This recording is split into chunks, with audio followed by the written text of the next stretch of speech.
Yo.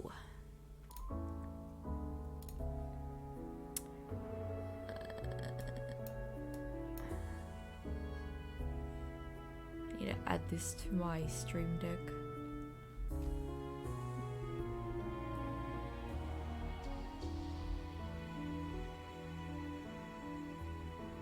Yes, sir. I am Olge. Oh fuck, wrong one. Which one is it? Ah, here we go. Hi Baz, happy birthday! How are you? Did you do anything special? Shit.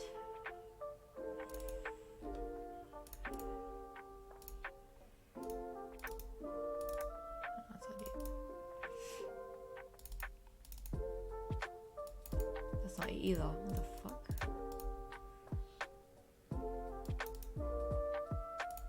I have more than this. Or do I? Is that all of them?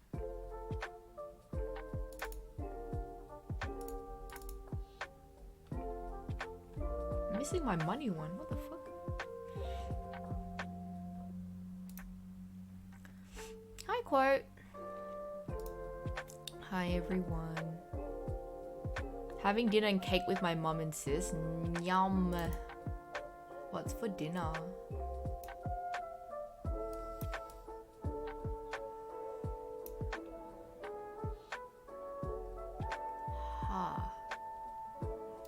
That's weird. Where's my... What do I have to do? Cool.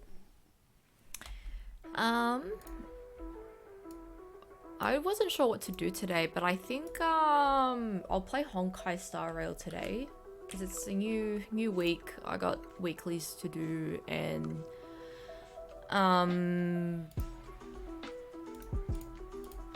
Hey everyone. oh shit. Sim Universe. I got to level 60. So I got new stuff to do, I guess. But before we do that, as I predicted, Mark Wiens actually went to Sydney. So we're gonna watch his videos and see where he goes to eat. I'm hoping he goes to the Sydney Fish Market. I think he will. I feel like if you're a tourist, that's where you would go. So let's watch that and chill. I got my bubble tea. Had to get char time because I was not bothered to drive to Gongcha and buy it. So I'm a bubble tea. It's Wednesday, chill day. So let's watch Sydney things. And then hopefully get some shit done on Honkai Star Rail. Char time is meh. I had to get it because that was the only bubble tea place. It was either this or drive all the way to Gongcha. I don't like char time. I just got my usual lychee green tea, but I didn't want to go all the way to Gongcha or Uber Eats it, so I just thought I'll just settle. I'm in Sydney, Australia, and today I'm taking you on an ultimate cheap eats tour. Hey, of it's Sydney. tea! It's just a fiery furnace. The coals are so hot. They're thick, I think I've they're seen some hearty, of the they're spots. boiled and then stir fried. Can't wait to try this. That's everything I was expecting it to be. Oh my god. And more. Oh, that looks so good. Hey Who bun everyone, me? hope you're having an amazing day. It's Mark Wiens and it's a beautiful morning in Sydney, Australia. So today we're going to be focusing on eating some of the greatest, some of the iconic, legendary cheap eats of Sydney. I don't know if there's cheap eats in Sydney, but okay. I'm curious where he goes. Town Hall, right? We're beginning this cheap eats tour in Marrickville. Marrickville bun me! It's a little ways outside Yes! the center of Sydney. I was like, is that There's bun a me from big Marrickville? Vietnamese population here. Oh, I miss Marrickville bun me. So the first place we're going is the original, one of the most iconic banh mi sandwiches, pork rolls in all Where's of Sydney. JCB And it used to be and Gary? in this little tiny closet-sized shop Oh, I right miss here. But then I it. think, Oh, I would they love to get expanded one. to the next door Man, their location. banh mi's So now there's still a fucking juice shop good. here, but the pork roll sandwich is next door. The original with everything. Chili. Pork roll, yes, chili. Original with chili and crispy pork as well. Does it come with? One of pork roll. Oh, okay. Okay, maybe we can do two then. One is the pork roll and then one is the crispy pork. I Okay. make two for you. Okay, thank you very much. How long have you been open? Why is he that For thin? 13 years. 13 years. And was it originally Yeah. next door? It was door. originally I had next door. no okay. idea. But now Juices is there, and now Metabolism? you moved here. Or maybe the fact that okay. he eats a lot in one day and then kind of So the doesn't original eat much, Merrickville eats normally. pork roll. This place is so iconic, and Sydney. Look at all that I mean, they're filling. known for banh mi. Banh mi is so popular. People have just huge Not quite followings Subway, for banh mi. nah. And Better this than place Subway. is one of the places that started it all with the pork roll. They're really nice here. And then I decided to order two different versions. One is the original pork roll, which comes with all the Vietnamese looks ham shredded. and all of the different cold Yeah, cuts. I think he definitely works deli out. A lot of meats, food and then YouTubers another one, which work is the out crispy pork quite roll, which is more of a lot. a, But I crispy don't know. pork belly, which goes into the roll. But one of the incredible things here is just this, they have this mountain of fresh herbs and vegetables and a small mountain of pate, but there's coriander, there's onions, there's pickled carrots, there's mixed vegetables. It's an impressive display of all the toppings and ingredients. And I think one of the great things is they're so generous with the ingredients. They just Yes, they pile are. things into your roll. You can put two. This Wow. one of Fuck. pork belly. All This right. one of pork roll. I'm so Thank you very much. jealous. Why do I live so far from Marrickville? Here we go. Let's see what we get first. Wow, that's heavy. That's fully packed. oh, it's huge. I think we're starting with the pork roll. The original bread is so crispy, and then it's big, but you can tell it's light at the same time.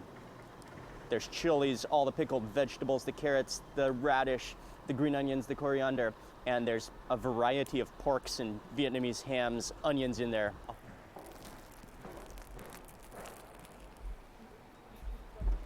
We don't have that anywhere near me. Same.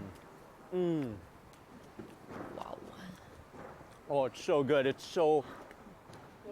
so many toppings, so many things going on in there. Oh, nice chili in there.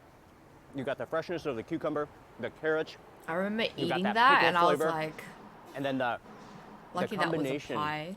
The bread is extremely crispy, but so light and airy and puffy all at the same time. And then that combination of the pate and the Wasn't a mayonnaise, pie? Yeah, I was like, do you just mean makes the wasn't a perfect pie? Yeah. moisture I wonder if he eats layer another pie that again. just keeps it so There's no way he juicy only all eats the at way one through. place. Surely he goes and eats somewhere else.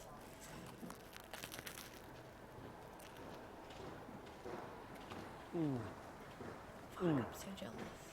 And for me, I mean, I've had the amazing banh mi in Saigon, which are similar to this, but this is a little bit of the owners, their own style. I mean, taking on that, but then the way Just they wanna, like- make it and that mountain of vegetables. Just grab Oh, it this and is just like stuff all in my mouth. absolute classic. Delicious. No wonder it's so highly rated. Why so many people love it. Yeah. Dedicated to the pork roll here at Merrickville. Now we need to try the crispy pork. Micah, Crispy Let's do pork's a really switch. good too. thank you. So I was just holding it like waiting So for Micah's dad to been- finish. Micah's been already enjoying the crispy pork belly roll. Oh, look at the insides of that. So it has crispy pork belly How much is a banh mi loaded there? in there. There's also the pate and mayonnaise mixture, plus all the vegetables, plus some chilies in there. Huge slices of Like- cucumber. $10 or more? I don't remember. $8? Do I have some pate and mayonnaise on my? I forgot. My friend bought it You're for definitely me. gonna have so. a pate mustache when you eat this, but you have the smoky roasted flavor of the pork belly, a little bit of the crispy edges, and then all of the refreshing herbs as well. I love the cucumbers, thick cut and huge. One slice of cucumber fills the entire roll. A little bit of chili in there. You've got the acidity of the I pickles, reckon which it's like contrasts $10. the richness of the pork belly. Six- then all $6 wrapped to up in that $10, crispy roll. around there. Delicious. You can't go wrong. A banh mi like this, a sandwich like this. So it's like, if But you're I hungry here, reckon even if it's you're not worth. hungry, Obviously like, not to eat you'll still like every eat the whole single day, thing, but and it will go down so easily. definitely. It's like deceivingly Oh, there we go, $8. light There we go. I and was close. fluffy, yet fulfilling. Town hall. We're off to a Kiwitori great building. start. That was extremely tasty. We're moving on to the next cheap eat. Next up on this Our cheap eats double-decker tour trains. of Sydney, we're in an area that's called Asheville, and we're on our way to a kebab shop Ashfield. to eat something that is Interesting. extremely iconic. This is one of the things I was most looking forward to eating in this entire food tour. And the kebab shop should be HSP. somewhere just down the road. Welcome to Metro One Kebab Shop. Ashfield And is like we are here to 2 eat stops something away from called the city. Halal Snack Pack, Yum. or HSP for short. So good. So fatty and filling and heavy, but so good. Especially like late at night because they open pretty until late. So that There's hot meat one melts the cheese. I think that it, like based on opens Turkish past 4 a.m. cuisine, but it's kind of a thing and that my brother was ordered it, started and right I was here like, in holy Sydney. shit, it It's an hits different. Australian, it's a like iconic takeout staple of Australia and especially in Sydney.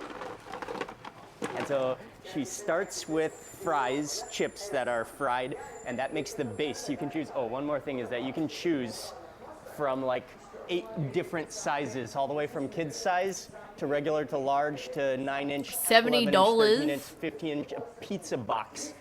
An entire pizza box Oh my of God, a a pizza halal box snack of pack. I went with the large snack size, pack. which is one of the classic sizes. But they start with a base of French fries. I then I got the definitely mix of would meat, order so a that mix and of just share it with chicken as well everyone. as beef, which she then griddle fries. That goes over the fries. The and sauce. Then, Oh, on top, 2 yes. different sauces: the garlic sauce, the barbecue sauce, Yes. the chili sauce. Yes. Oh, that is heavy.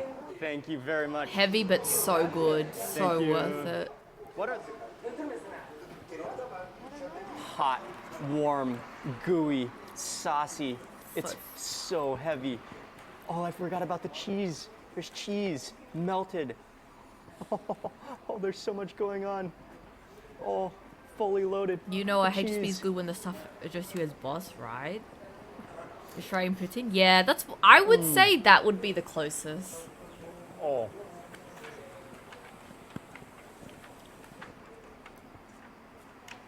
Oh, wow, yes. Oh, that's everything I was expecting it to be and more. Those hot, freshly cooked, crispy fries. The cheese, the layer of cheese, which I had totally forgotten about, just melted on God top. damn it. The meat I want to on the spit, then griddle fried, then draped. All the kebab meats. And then all of those sweet and sour and Kebab. slightly spicy sauces. Kebab. The garlic, the chili sauce, the barbecue sauce. Oh man, that's tasty. One of the great things is that they cook it all hot and fresh. So much meat on top of it. So much Always cheese, fresh, so much sausage. always. It's moist, it's gooey. As we continue to eat this, I do want to tell you a little bit of a story of how this was invented and how it became so popular here in Australia. Because there are, I mean, around the world, I think there are variations that are similar to this, but also a little bit different. From what I'm reading That's a a little bit big about bite. the history, it can be traced back to the 1980s. And you know, it has origins in Turkish food with the Middle Eastern community in Sydney.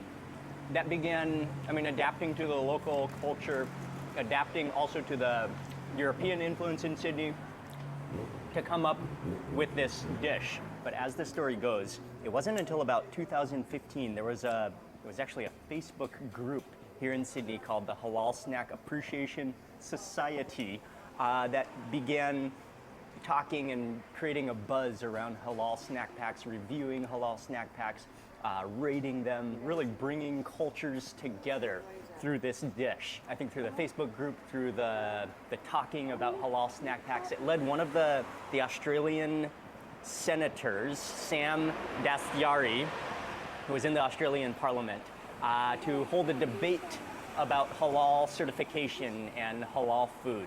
And that's what's also created a buzz and created a more of an awareness about halal food in Sydney and the halal snack pack. So here we are today. It is a staple, an iconic dish, something that you absolutely have to try when you come to Sydney. There he goes with those big I think eyes. the more you keep on eating, the better it gets. The fries get a little soggier, saturated with the meat juice and sauces and the cheese oil. Thank you very much. Thank you. Thank you very much. Nice to meet you also. HSPs would be available at basically any kebab shop throughout Sydney that you can find. But the place that we went to is called Metro One Kebab. Highly recommended. When I was doing research about the best HSP in Sydney, this consistently ranked as one of the best with a lot of loyal fans, customers, and now I can see why. Huge portion sizes, good quality ingredients, really friendly service. It was outstanding. And that entire box cost $20. So, Yeah, but it's huge, and she did put 2 forks in it, so I think it could be considered for 2 people. It's a sharing snack pack. I would highly recommend it. Okay, we're moving on. We've got a lot more food to eat.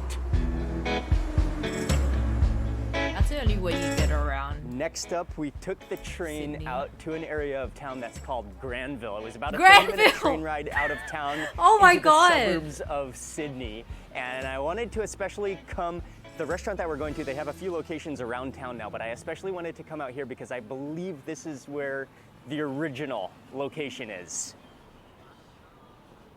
Eljana's. Oh, okay, all right. Yeah, makes sense.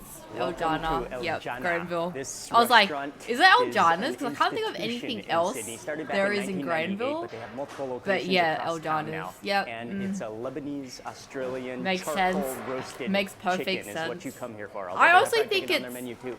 I believe it's developed, it's changed. It's not. almost It's not run like a fast food like I had restaurant it now where you twice. Get all your food at the front, and they have some seating, a lot of takeaway orders. I wouldn't but, say I love you it. walk in here, you can immediately smell Like the it's aroma just, of that I charcoal don't know. chicken. Charcoal chicken probably Warning, isn't for me. you I may think eat it's more good for chicken what than it is, planned. but I That's think if you're not a perfectly fan normal. of it, then you're just like whatever.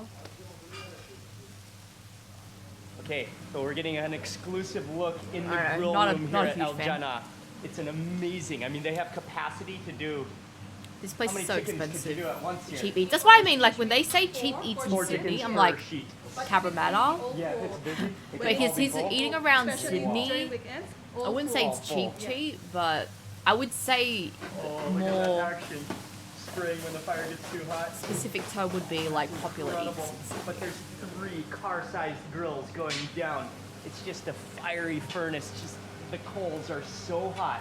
And then they have an automatic rotisserie on a little engine that continuously spins them. So that's how they get that incredible char on the skin, the smokiness. The fat drips down and the smoke comes up and just embeds into the meat. Wow, what a grill room.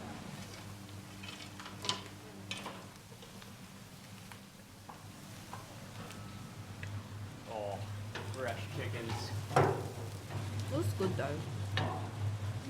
Okay. Oh, wow.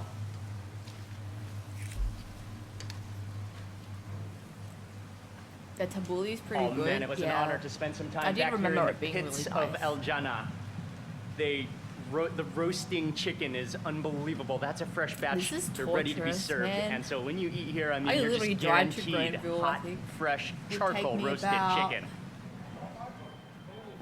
Thank you very much. 20, Thank you very much. 20 to Thank 30 you. minutes. Yeah, that charcoal chicken smells so good. And it's so cool that this place, Eljana, is a fast food restaurant, but it's its own homegrown restaurant right here out of Sydney.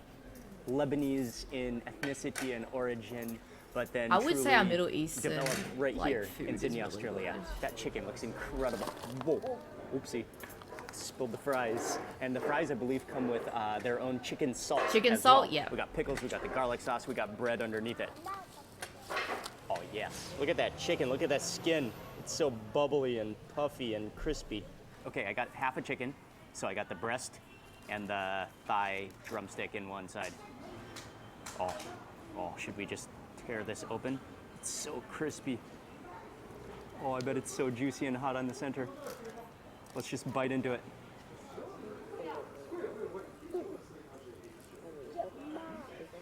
I'm gonna have a good time as well. Usually it's like really busy at night.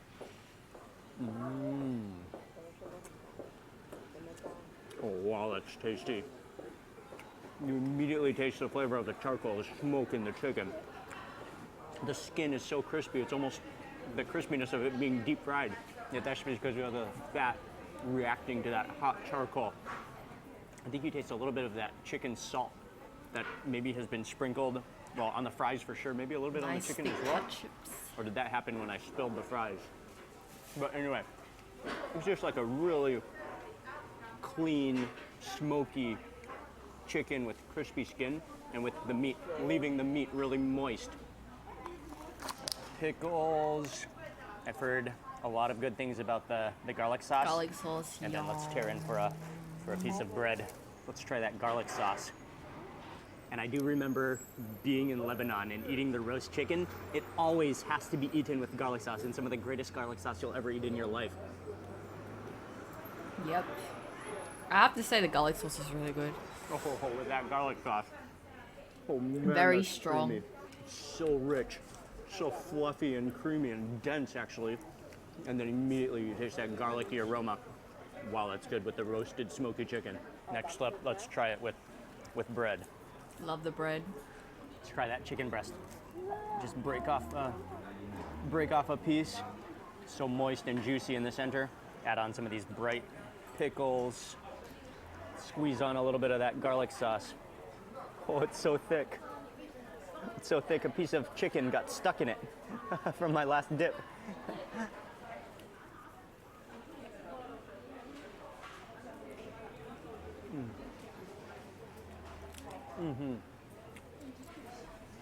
Again, the smokiness of the chicken, the richness of that garlic sauce. And then I like it with the pickles, the acidity to just contrast to break down the richness of that sauce. All of the flavors complementing together. Excellent. Okay, and now we do have the fries, which are coated. You can, if you look closely, you can see the fries are sprinkled with a special seasoning, which I believe is a chicken salt, which is quite famous here as well.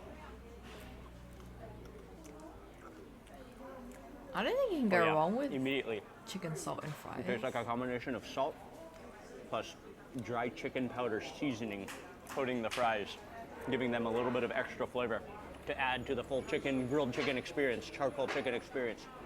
Oh, even the chicken breast is nice and juicy. Maybe dip it into the garlic sauce, then into bread, and then add pickles. And actually, to make it even Add take it the to the fries, next level, yep. you could definitely add some fries as well.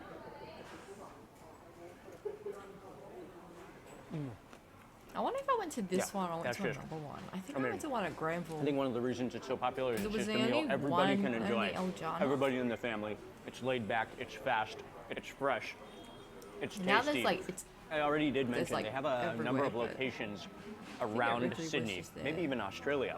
And they have some that are closer to town within the central business district. But I just have this thing, especially when I travel, I love to go to the original location. I mean, even Makes though the sense. locations, I'm sure they all pretty much have the same exact food, maybe the same taste. For me, somehow, coming to the original location gives it more meaning and more history, and then maybe the taste even wait, is do the they not have best. chicken salt in the US? No. They don't. El Jana! Thank you. Amazing staff here. Thank you very much. Nice, son. You're back at Town Hall. Oh, welcome to Central Sydney. We're right in the CBD, as they call it, the Central Business District at Town Hall. And this is the center of business, and this is where the heart of Sydney is. We are on our way to an area which is called Haymarket, which is known for its Chinatown? Asian population and its abundance of delicious Asian restaurants, Darling which Square? is should be right up ahead, and we're going to be at the next restaurant. Oh, I can smell the noodles. I can smell the dumplings. We're at the next place. Haven't been here. So welcome to Chinatown Noodle Restaurant. This place is so iconic. And even as I was standing outside on the sidewalk for a little bit, I met a few local people who said this is their favorite place get for my hair cut noodles there. in Sydney. Nice.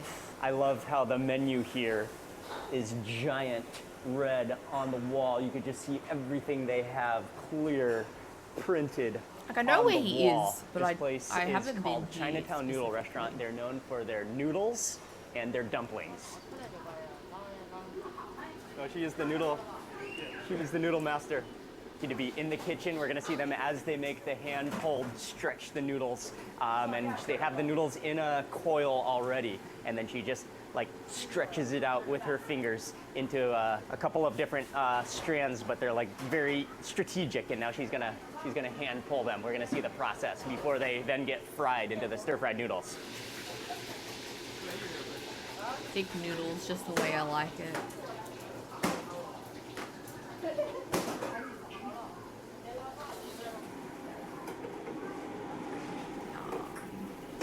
For those noodles, she just slaps them out on the table, just releasing all of the air bubbles and just stretching them out. Then they go directly into a bubbling wok, and they said they're gonna boil for about 5 minutes. Fried rice.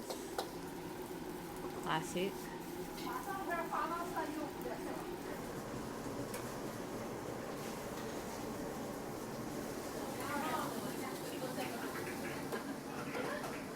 Okay, that batch of noodles is ready.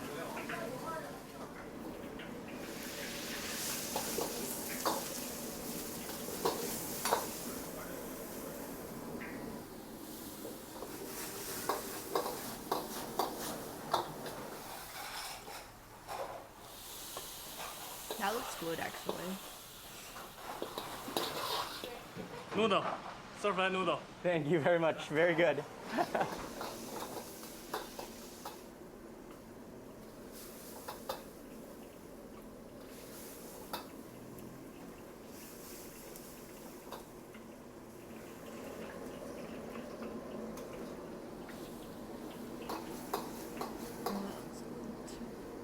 Is it just vegetables? Yeah.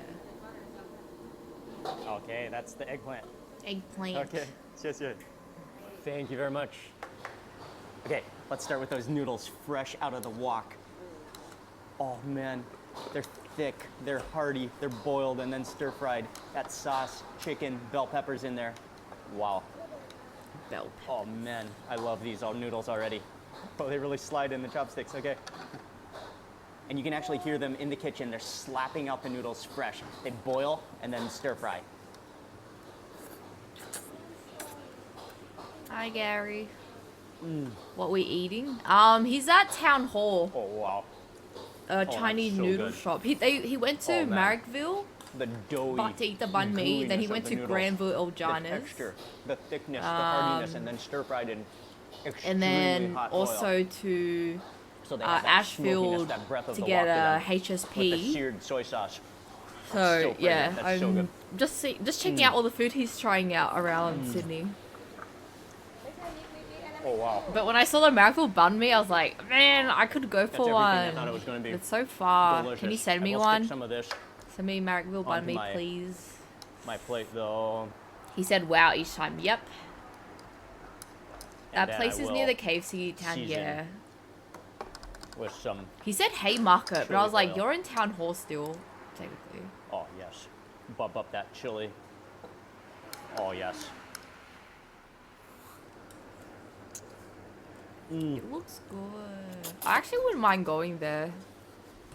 I just don't go city these days. Oh, It's just- wow. It's too far. Put the extra chili oil. That texture. Wait, I want to see flavor's where this incredible. place is. Okay, braised eggplant. Oh, huge pieces of eggplant. Braised. It's just fall apart. It looks like they're melting. Oh, look, if you squeeze, all the eggplant's literally just melting, and it's melting in my chopsticks. It's falling apart.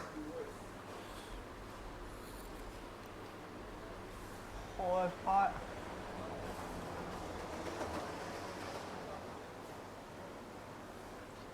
Wow. You should not put an entire piece of eggplant in your mouth at once. It's on. That's eggplant on fire. but it literally just melts in your mouth. But it's crispy on the edges. And then the inside is so gooey, it disintegrates. And then it's a little bit my sweet, so it's God. that sugar that's just been caramelized that is really soft and tender and really tasty. Oh man. More chili oil to my bowl. And then some vinegar. After street, yeah. And the hot, fresh, steamed dumplings, or boiled dumplings have arrived. Give this a nice bath Yeah, in that's chili. right. Chili and vinegar. So it's like literally the.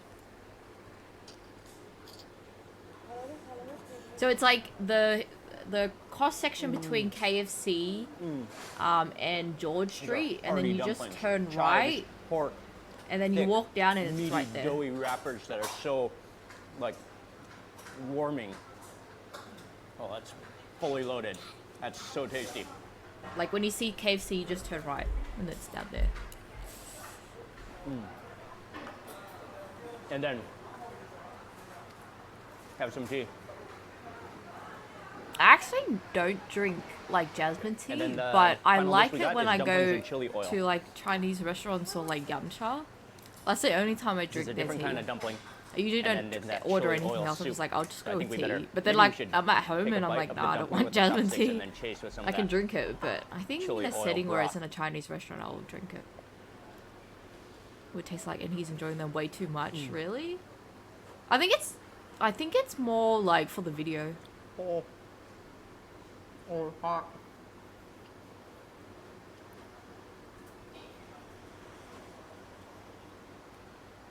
That looks good though. Oh. I haven't had yum cha in a while. I think the last time I went to was like Vinfat in Cabramatta, and that was a long It wait. was just like hot oil just And you only squirted had out like into my 45 mouth. minutes to order and eat. Oh, that and was leave, incredible. Because of a lot of people. They're so juicy. They've just absorbed, become saturated with that chili oil. Oh, and I want to taste that broth so bad. Broth looks really good. 45 minutes. Boiling chili oil, Not a lot of Vinegar in time, there. considering like coriander, the Sichuan people pepper. that bring out the food Immediately take a their little time, bit numbing, but it's more of that. that was citrusy ages ago. That fragrance was that's like so good. Oh, early and it's a totally time different during wrapper from COVID. the I don't know boiled if it's dumplings. The boiled changed dumplings now. is more of a doughy wrapper. Now This is that more of like a- COVID a isn't silky really one-ton like no wrapper. one really cares about Both it. extraordinary. So I'm not sure if Everything it's here is changed. good. But when the last time I went was like, I wouldn't say peak COVID. It was like after the first lockdown when you can go out and eat again. Yeah, they had to Few like things in the world are as satisfying. restrict as the a time place- that a you plate of homemade ate there. stir-fried noodles like that. Man, it's so good. Well, it's pretty good. This one, I mean, you can taste the handmade quality, the freshness. now that I think about it, I And haven't that is like really what actually stands gone out as well. and Oh, what a eaten at meal. a And these like are not a, like your little portions. These this are place big like a portions. These are local filling, hearty, kind of restaurant. warming I always northern go Chinese to food. just like Japanese or This Korean. is over 20 years already. Over 20 years, and you say how many generations? 7 years. You are the third generation. Oh, okay. But we have the similar other store in Chinatown. But this store is Xiaoho. Oh, okay. Yeah. So you have two restaurants. What's the We other? got 5. Oh, 5 restaurants. It's the same name also? Yeah, the same. Under the same name. Oh, okay, okay. And where is it mostly northern Chinese? Or where does your family come from? Xinjiang. Xinjiang. Okay, okay. Oh, great. The food is amazing. All right. Thank you very much. See you guys. Thank you. All right. Ooh, that was extraordinary. And the owner here, he's so nice, such a nice guy. The staff are really friendly as well. Again, I didn't even have plans, to film here in the kitchen, but they were just so gracious to allow me in the kitchen to see the process of making the noodles fresh. So friendly, highly recommended. That was, wow, that was so good, so hearty. Oh, okay, we have one more place to go to on this Cheap Eats ultimate food tour of Sydney.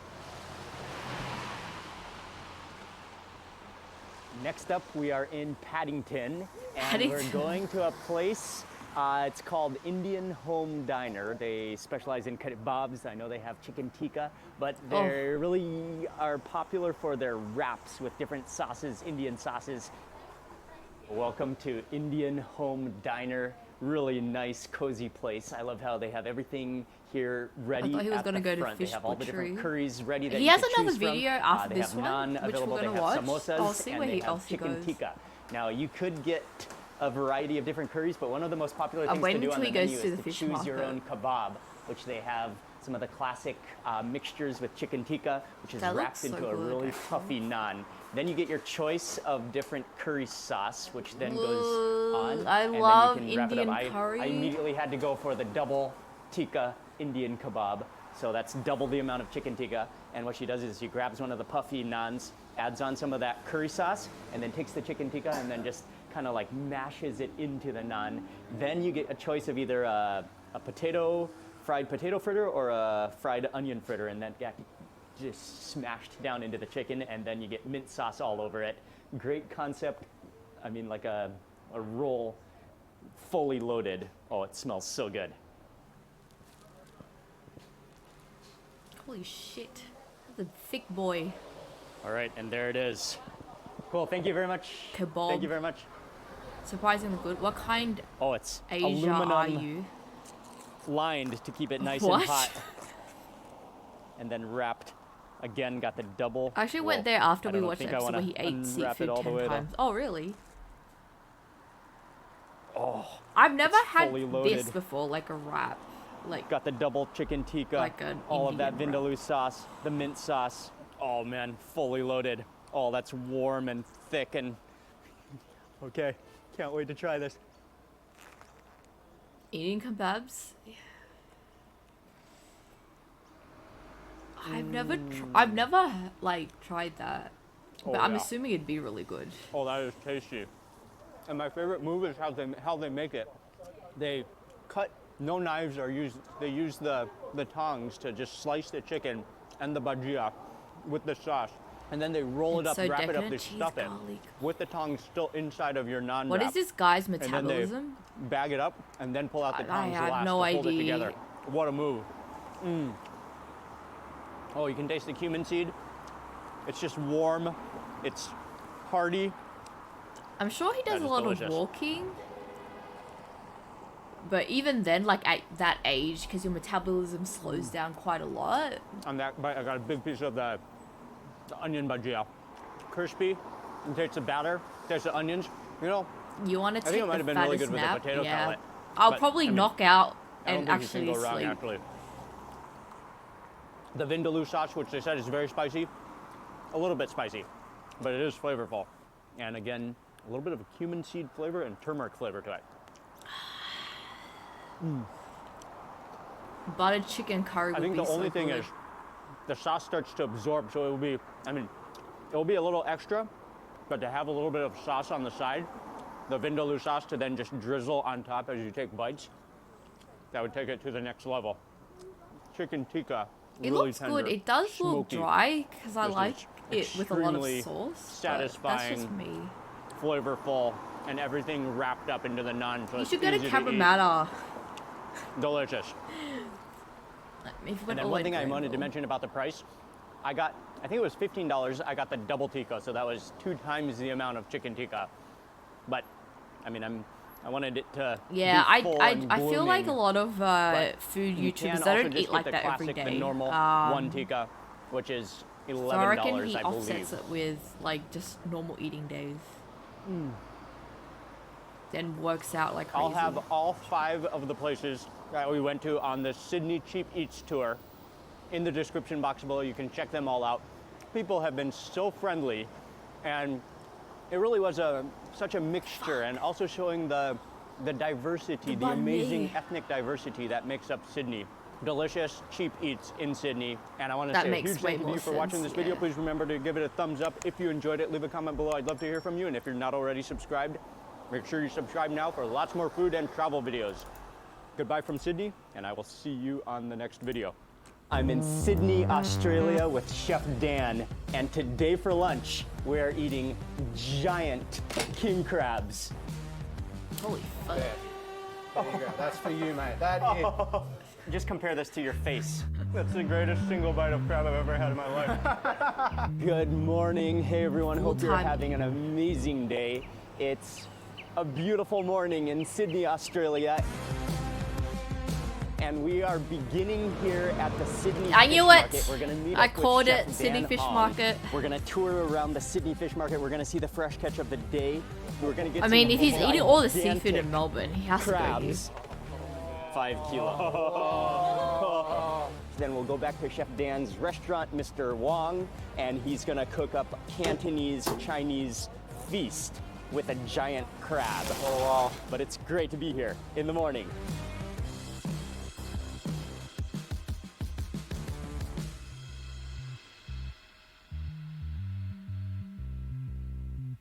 Fuck, that's huge. What the I wonder how much that is. Probably really expensive.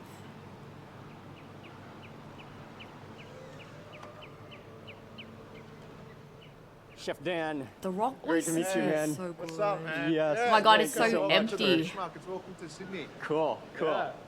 All the seafood that comes from Australia, Australia. yeah, Oh, and it gets this is like the sold main- off. This is like the the main main port. distribution of all Exactly. seafood. Even if seafood's caught in Queensland, it's got to come here first, and it goes back to Queensland. I know it's weird, but it's So kind of you're, weird like that. you get the best seafood All the best seafood in comes Australia. He's so Aussie, what a legend. Yeah, more Aussie So than me. just this morning, we Came in had on a around weekday, 40,000 kilograms of seafood, about 100,000 Snapper. pounds, and that would have comprised of about 80 or 90 different species to trade. Wow. And that is the number that makes us unique. So we're relatively small as an auction. At 50 tons a day, we're about 1/30th the size of Toyosu Fish Market in Tokyo, but we are the world's most diverse fish market in terms of species traded. Because we're a big fishery. Oh yeah, Australia Wow. has about 600 commercial marine species and about 5,000 other marine species in general. We've also got the world's third largest ocean territory. So 10% of the world's seafood actually belongs to this country. Mari cod. But we eat 1/6 to 1/8 the seafood I usually that get like Tokyo the Prefecture sushi does. here and the So we're one of the few rock nations with a oysters, massive 'cause they're, like, so oversupply of good. seafood compared to our domestic demand. So we can now trade yeah, the but entire it's just variety of like species that we're already catching super busy all in the time Australia. because everyone and loves to this go is there. where it all happens. But yeah, makes We sense. are on the auction floor now, and the action actually starts at maybe 4 a.m. and continues through the morning, but we're just at the end of it, and there's still some fish on the floor that we're gonna check out. So this is the longliners section. The longliner section, like big fish. Big fish. Okay. Yellowfin? Yeah. Yellowfin tuna? So we've got two really great quality sashimi grade yellowfin Big tuna. boy. Very different sizes. One's at 60 kilos and one's at 24 and a half. At And the they've end of both the been year? judged individually on the quality of their flesh. So where do a lot of the exports go? Oh, straight to Tokyo. You can see prawns are like one of Australia's national seafoods. Oh, like if you yeah. come to Sydney during like Christmas time, Uh-huh. prawns are, I mean, people have ham and stuff like that in Turkey, but prawns are like a staple on Mandatory. the Christmas table because Oh. we have a Christmas in summer. Yep, Christmas and summer. I was gonna say like the only reason why we have prawns during Christmas is just because Curry it's pot is like fucking one hot. of Australia's sort of national fish, I guess. Oh, okay. Besides like Murray cod? Is it poisonous at all? It's venomous, so the it spikes venomous? on it. Yeah, Okay. there's about 60 bee stings on the outside of his head. Okay. It's not going to kill you, but you will welt up a little bit. This is as It's big not gonna as kill you, school but you'll get a prawns. reaction. That's a Like, yeah, you jumbo know, school like, it's prawn. okay, A lot it's of fine. people, this You know, is the best tasting you feel prawn something, in but the you know, country. it's Classic okay. Australian prawn technique. It's a 3-part peel: head, body, and then tail. And that is wobbly, even though it's been cooked. You can see the juiciness still in it. Let's taste it.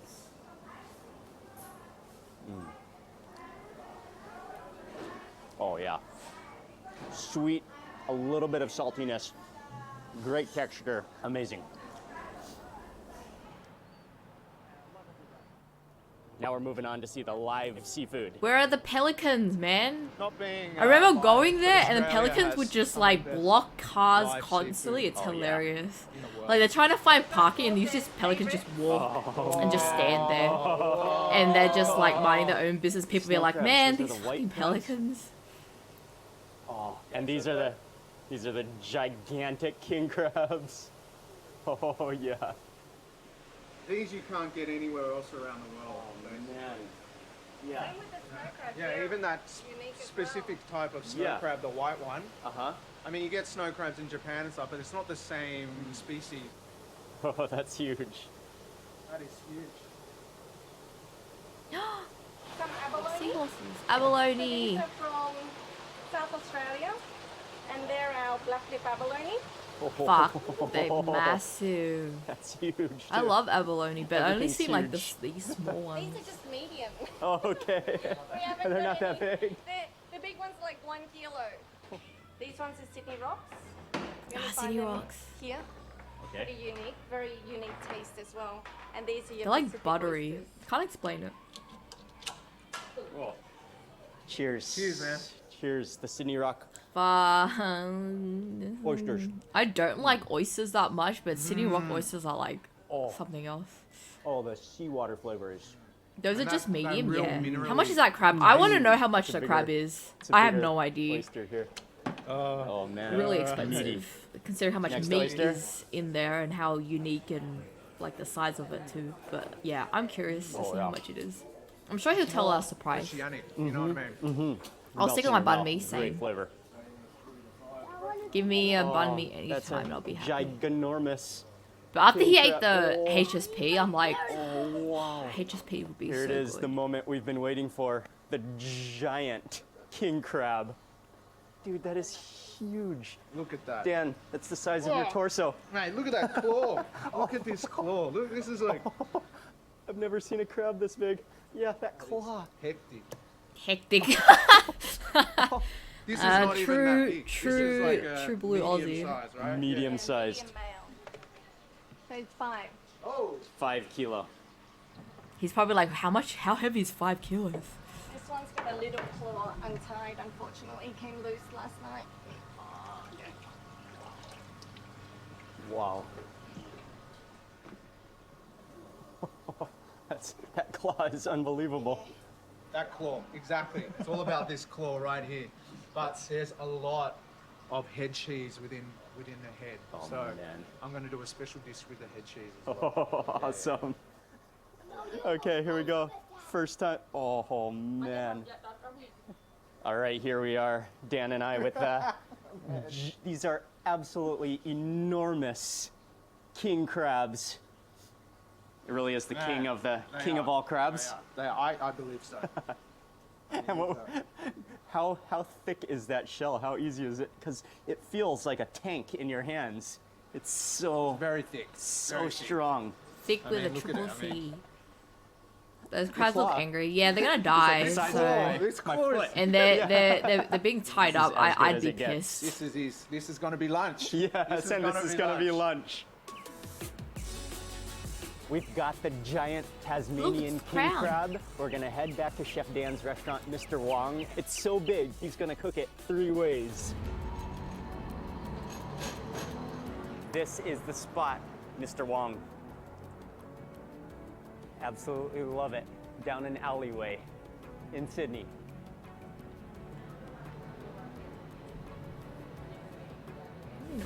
Close Oh, to. good, thank you very much. Thank you. Wow. It's a 2-level restaurant. Mr. Wong. Yeah. Seats about 250 people. Wow. We do about, 5,000-6,000 covers a week. Wow. It's crazy. It's Wow, crazy. Yeah. amazing, amazing. And mainly Cantonese food? Yeah, this is my Some style of Vietnamese food, Cantonese. your food. own This is all Chinese. interpretation? Yeah, my Okay. own interpretation of Cantonese cooking. Wow. Yeah.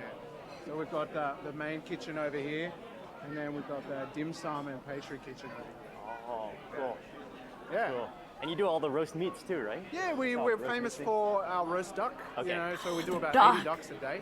Wow. Yeah, so our dim sum, our duck, and then live seafood as well.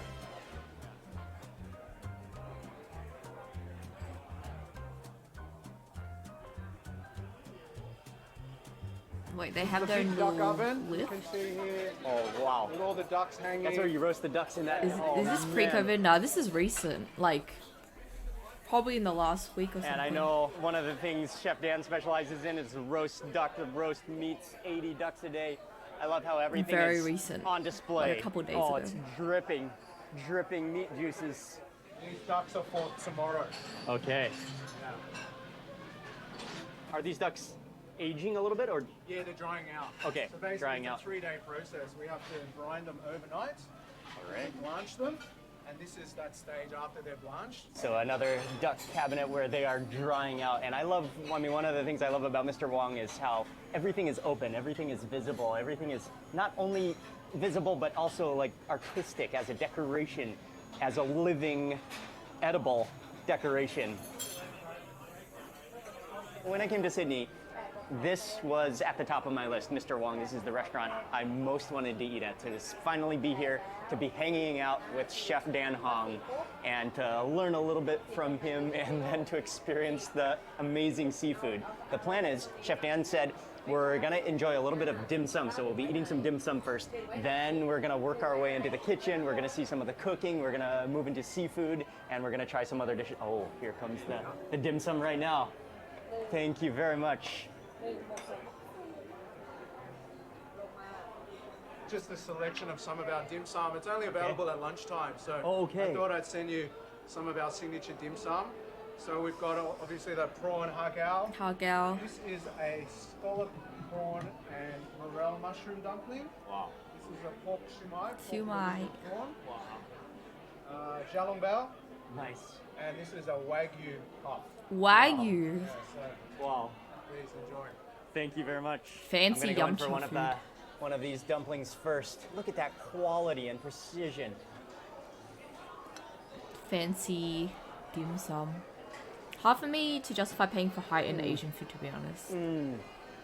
Yeah, Oh, wow. I guess so. The shrimp, Makes sense, especially all that wrapper. like if So you gummy. live in And like yet it just kinda places melts like away in Carolina your stuff, you mouth. just like The shrimp is so bouncy. It's so much of $20 that for a banh condensed mi. flavor. I don't know. You just maybe taste the only the high-end quality food I'd of probably that eat dim would be sum. like Oh, Japanese that's food. delicious. But I would choose Maybe dip in this saving chili money sauce. and getting something cheap over fancy wow. food any day. I'm going for the xiaolongbao next. I think they've cooled up. I think they've cooled off enough to be able to one bite it. Burn your... I'd still be scared. Oh. Oh, wow. That pork mixture just dissolves in your mouth.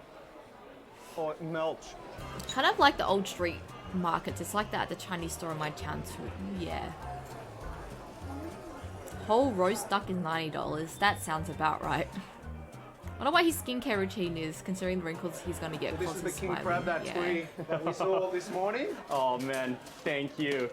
To be honest, I think the secret is There it is. sunscreen, because the sun is the that the is- most biggest cause of Almost aging, ridiculously premature big. aging. Mate, this is very rare. I never, no one gets to eat these very often. Man, This it's is a special, very special. special occasion. Yeah, very special occasion. All Needs right, a cool. oh wow and a slow move of the head and the eyes as So well. Chef Dan's That getting is ready the to eyes. break it down. How many times is your skincare That's the routine? biggest crab. Wow. Oh, that's all the tumuli in there? It changes. I would say about like 5 steps. That's literally arm size. So that's including like washing my claw. face, like cleansing my face. I double cleanse, especially after makeup, and then toner, and then serums, and then actually maybe six or seven, because that includes like eye cream, lip cream. Because I get really dry lips during winter. Oh yeah. I have like a lip mask thing. So what is those little eye like cream, noodly like? moisturizer serum, like anti-aging serum. This is a male crab, so it's not actually like raw. Oh, okay. And the liquid is it Cleansing like a stuff. combination It of changes because I seawater have or- like it's a combination of if let's say if I have pimples and I'm breaking out, I'll use something a bit stronger. But if I have clear skin and I don't Okay. have and I'm not breaking out or anything, I use something a bit more like just like less harsh, because like the harsh stuff that I use is like targets like your pores and the dirt, and it's more acidic. So it is not good to use it every single day. So I use it maybe like 3 times a week, just so it's not too harsh on my skin, but also is more effective that way. So hard, huh? It's really really hard. And then my normal skincare routine.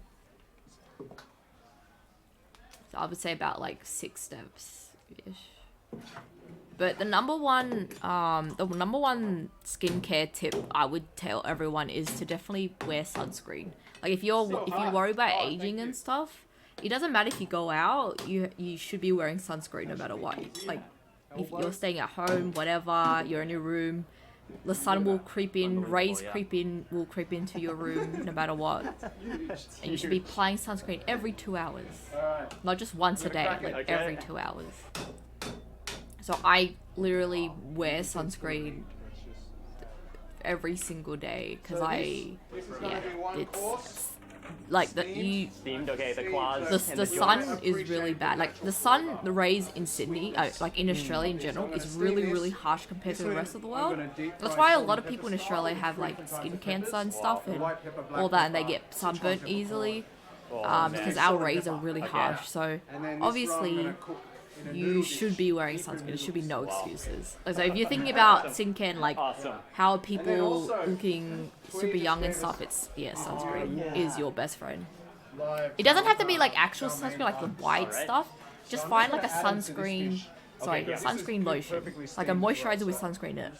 So as long as it has some SPF, like at least 30 and above, you're fine.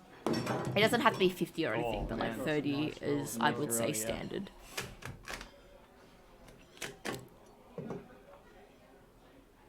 Beautiful. So actually, Take a drink every time he says wow.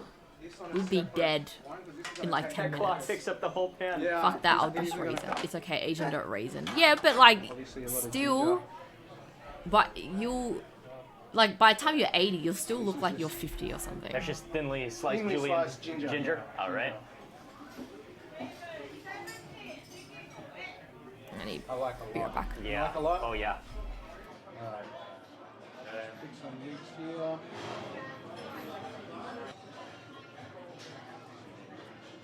We're in the main part of the kitchen now. So much action and so many stations going on.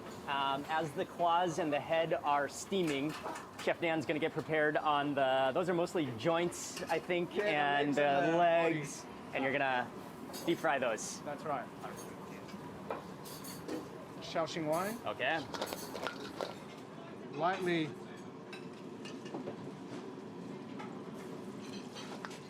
This is just a little bit of rice flour, potato starch, tapioca starch, a bit of a mixture.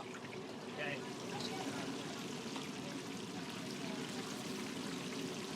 Oh, this is the steamer over here. Okay.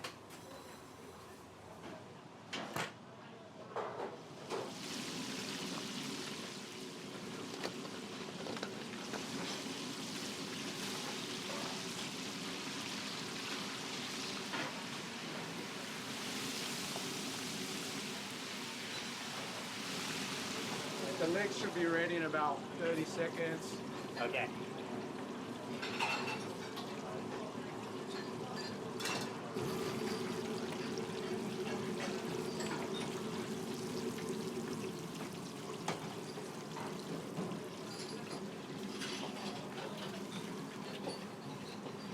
Moving back over to the steamer.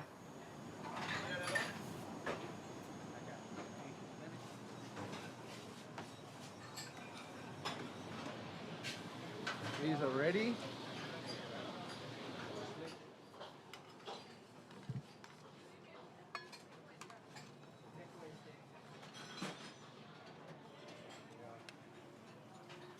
Okay. Oh, that's ready. That is ready. All right. Just plating up. I'm hungry, so I'm just eating chips. Oh. Oh wow.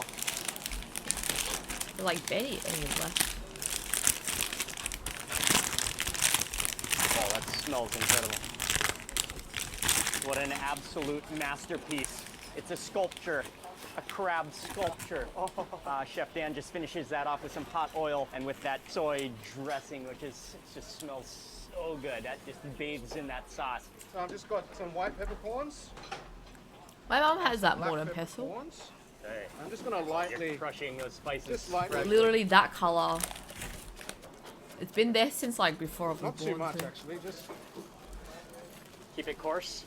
very cool. Some of them mostly whole. Okay. Wow. Goes in. I add some of the green Sichuan Oh, pepper. nice. Okay. So that goes in. Oh man. Chilies go in. Garlic. Nice. Scallions.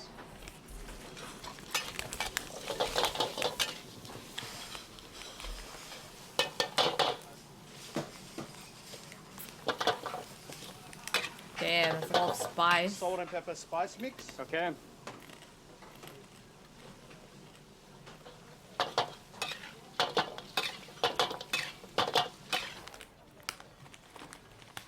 Smells unbelievable. White pepper, black pepper, Sichuan, green pepper. Those are the 3 peppers? Those are the 3 peppers. And he just whips that up in the wok, raging hot fire, just bringing out the fragrance. That smells incredible. Few of these, Oh man. and then I like to eat it with a bit of lemon. Oh yeah. That's the salt and pepper bodies with 3 Amazing. peppercorns. Ifu noodles. They only take Okay. about 15, 20 seconds. Okay. He's gonna blanch them for me. Put some butter. A little bit of oil. Garlic. A bit of ginger. I think it's cooking it like 3 ways, 4 ways. It's like salt and pepper squid except 10 That times the literally price. is Yeah, I cheese. think so. Head cheese.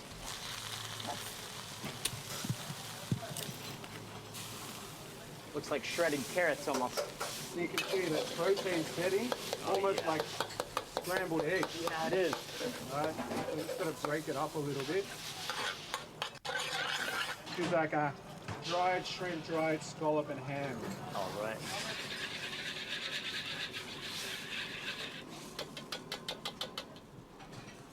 Kombu extract. Okay. That's it. Okay, so what I'm gonna do, I'm gonna braise the sauce. That was good. Oh, nice. Noodles are just gonna suck up all that flavor. News is always good. You're gonna absorb that flavor. Yeah. That's gonna thicken it a Wait, little he's bit. just making this up as he goes. Gonna help it all. Probably.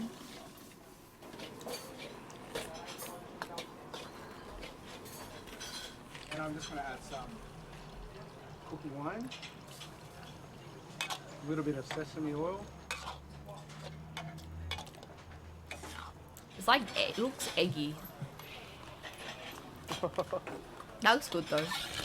I like really saucy like noodle Smells dishes. unbelievable.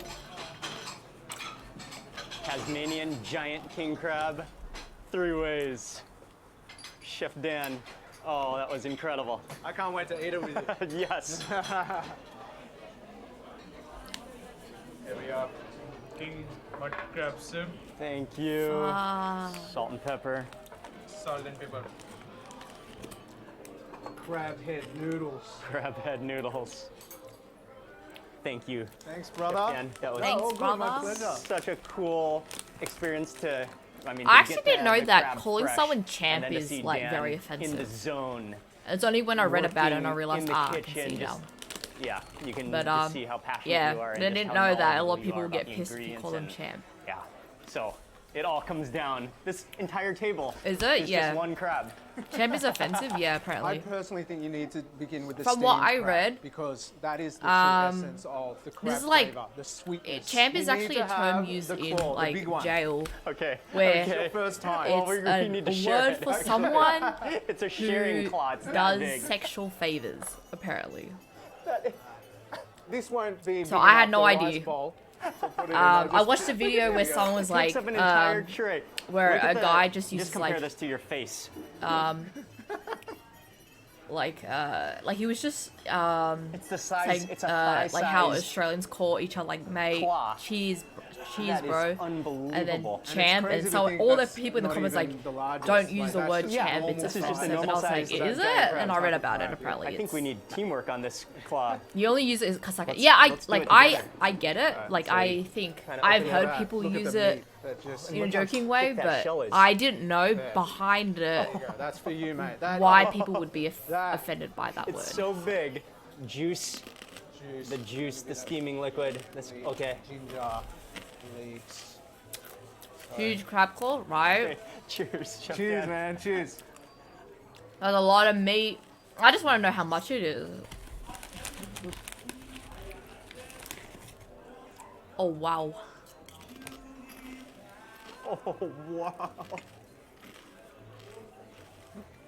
That's the the greatest king, single bite of crab like, I've ever like- had in my The life. claw itself is like, You would think that a Huge. crab this big wouldn't be sweet, or you know what I mean? Like, Yeah, wouldn't be. yeah. Sometimes they're smaller. me Yeah, eating my better dollar than poker the stick. bigger things. But Yeah, I'm just eating my like Nope. chips, watching this Just guy those- eat those like a strands, those $500 thick strands that crab. you can only get from a big crab. You I'm know? just like, telling you guys. unbelievable. You could actually like, yeah, you could push it in your fingers and you would just feel like streams That's of just the crab. claw too. Oh, that's the most satisfying single bite of crab I've ever taken in my life.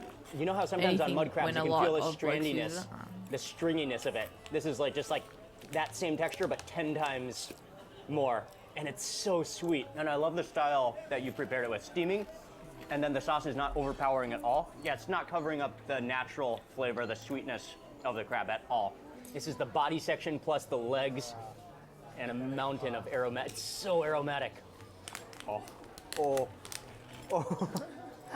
Oh, you need to cup it so all the toppings don't fall off.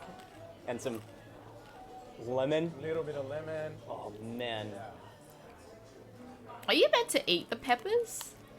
Or is it just there for like, you know, you can eat it, but you don't have to? Because I'm not a big fan of Sichuan peppers. Like, they're just overpowering. love all those chunky peppercorns. The and white I don't pepper, like the the black taste it pepper. leaves in my mouth. The green Sichuan pepper. Oh, But I guess so people fragrant. eat Oh, it. but if you can see underneath there, it's just loaded. Yeah. Loaded I with wouldn't meat. eat it either. Oh.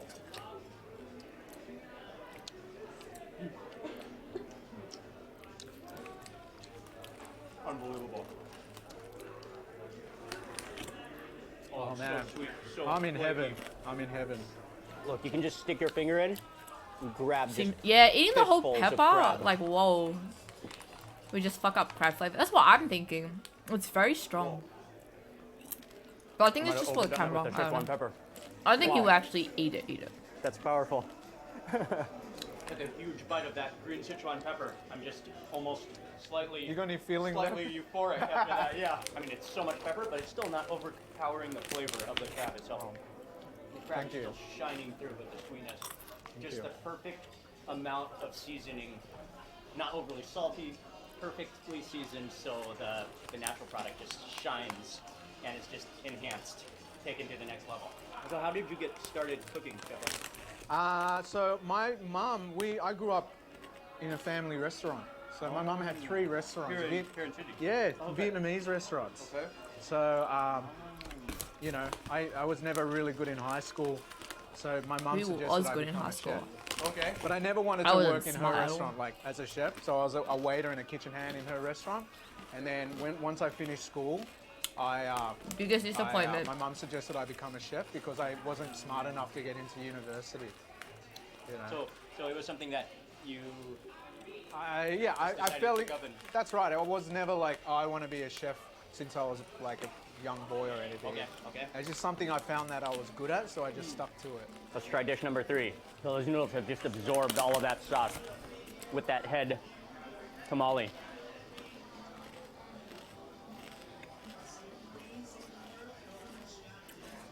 That's good.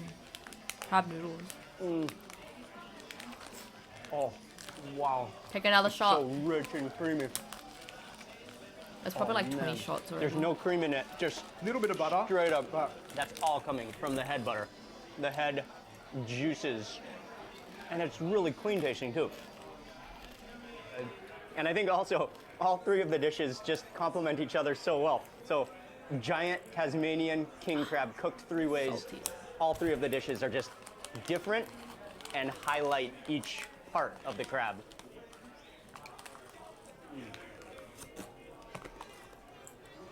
Man, I mean, it almost looks like cheese. It almost looks like the greatest noodles and cheese you've ever had in your life, all from the crab. Dalmane bugs. Can I serve you one of these? Bugs. Thank you. It's a great idea. Dip in the juice.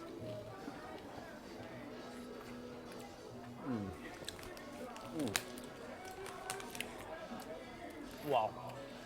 The sweetness, the texture. Yeah. Amazing.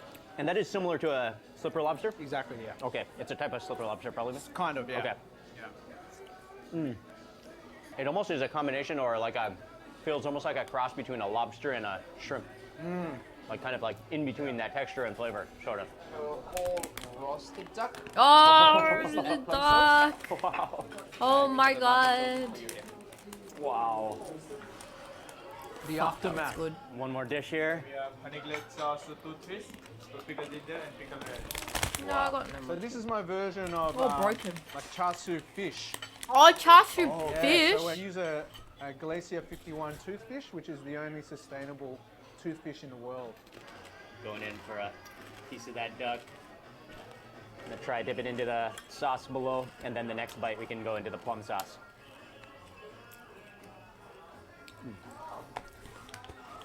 Oh wow, That looks so good. juicy, I love duck. tender. Amazing, crispy skin. That is extraordinary. Okay, now for another bite. Dip it into that plum sauce.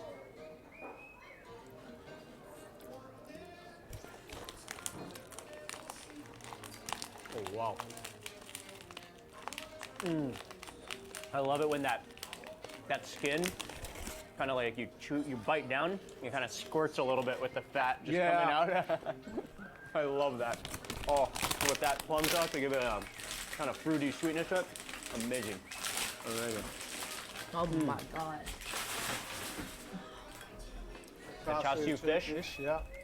What an idea. That's really What a interesting. cool idea. I love that char together with siu, some of but the I've never had it like pickles. as fish as a protein. Pickled ginger. Pickled ginger and pickled radish. Look at that fish. It's so oily, so glistening.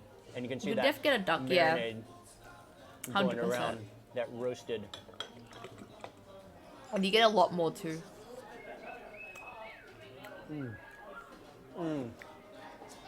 Oh man. That is so rich and oily and buttery. Wow, that fish is, and the way you cooked it, it's just sealed in all of those fish oils. Oh man, plus the smokiness. Wow. It's Wow. rich too. It is rich. Like, It's very rich. Yeah, That's why I think butter. it goes well with that char siu marinade. And then you contrast that with some of the pickled ginger that just kind of like refreshes your mouth at the same time. That's extraordinary. Oh, it's so good. We've got So one I- more dish here. You can see, as I grab, see underneath is that egg custard. So Oh. this is Chef Dan's own interpretation of a mapo, similar. Yeah, I was gonna to say it's like mapo tofu. That smells so good. And would this be with Oh, that stuff is really minced good. beef?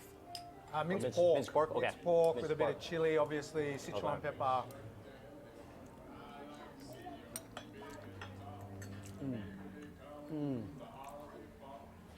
Oh, tofu just melts in your mouth. It is. It's a different. You can tell that it's mapo tofu, so good. but because of the layers and because it's the base is tofu, I it's don't like trust a a duck different unless it's kinda made by an feel uncle in who your smoked mouth. for like 30s. Amazing flavor though. The tofu is so silky, just melts in your mouth, and then you Screaming have that butchers and incredible stuff. minced pork, chilies, a little balance of sweetness, saltiness. Oh, delicious. You're gonna Already had dinner, but rehydrate I'm it. hungry again. I had an early dinner. I swear the day, it feels a lot later than it is. It's like 8:30, but it feels... Like when I was driving home, it was super dark and I'm like, is it like 7? Oh, wow. But it was like over 5. That's the most fun crab, the most tasty crab I've ever had, and it's never ending. Oh, that's stunning. Oh, wow. That is so much meat. It's unbelievable. If I don't see them, right?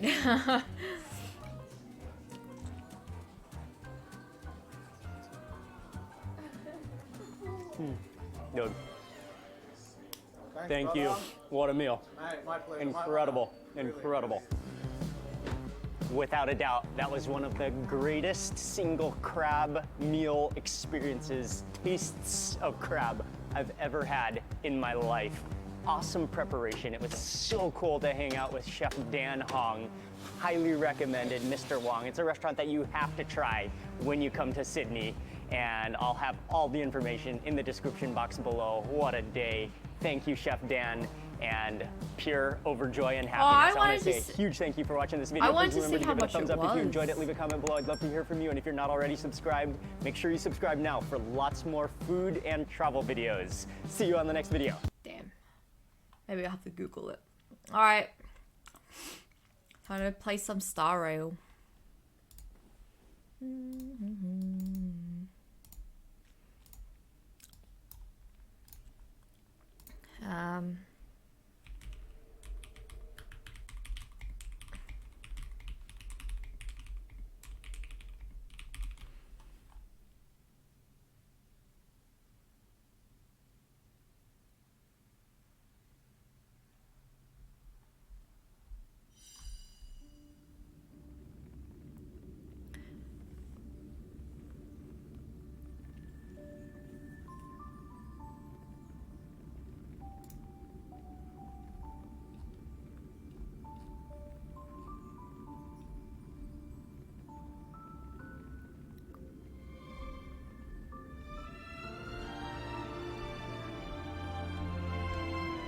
It doesn't say how much it is. Damn.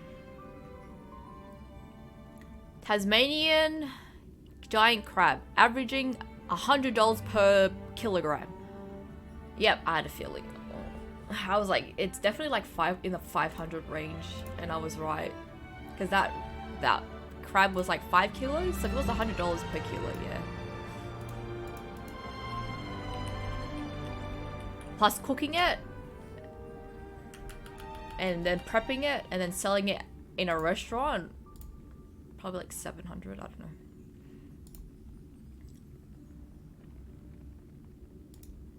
Whoops, I actually opened Genshin as well. Okay. I'm definitely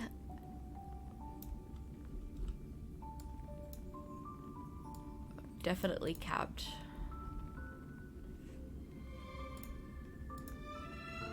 Wait, is the new banner for Genshin out?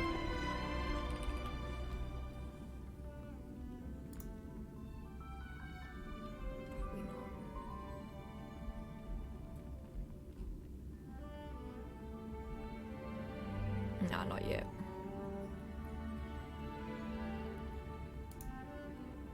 Kazuha and Alhaitham are coming back. Do I want to C6 Kazuha?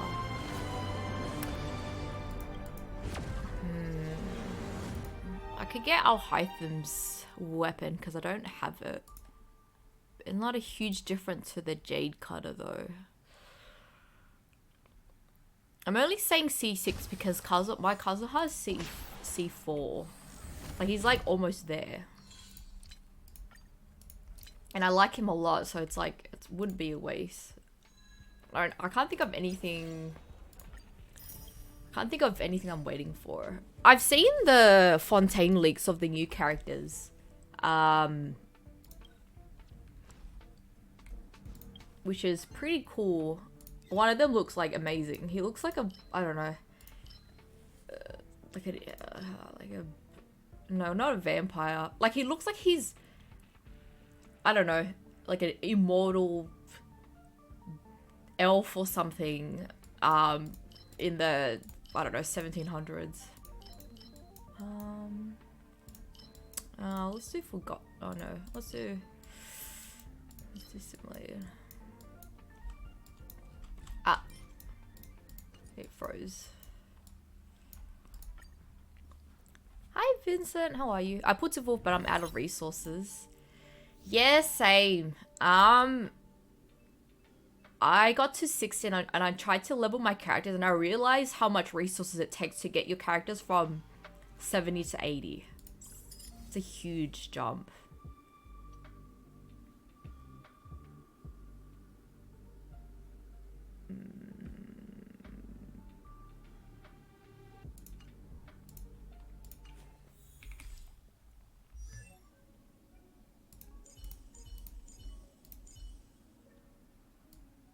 1, 2.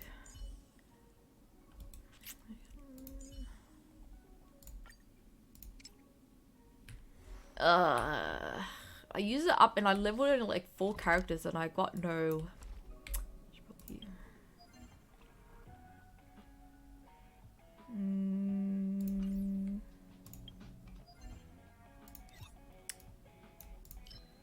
Guess I have to do this then.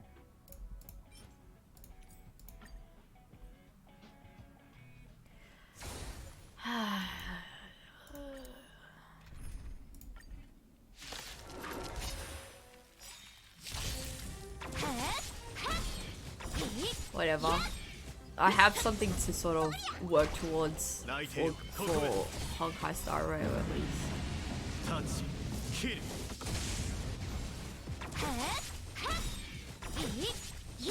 So much resources. Ran out of experience books, ran out of talent materials, ran out of not talent, sorry, skill materials. I have enough for light cones. I don't level a lot of light cones. I have plenty to level for that. I haven't really been relic farming just because relic's very RNG. I'm trying to focus on leveling their skills, but holy shit. You really don't get a lot of materials when you farm each day, so it would probably take a couple weeks for me to fully get everything. I'm probably gonna try and farm and play Honkai Star Rail more on stream, so that way I can catch up and also farm more stuff. Because when Blade comes out, I have nothing for him to. I have nothing to level him up with.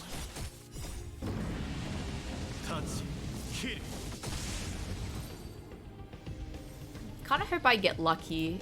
I wouldn't mind getting Kafka as well, but if Blade takes everything, then I'll probably have to skip her.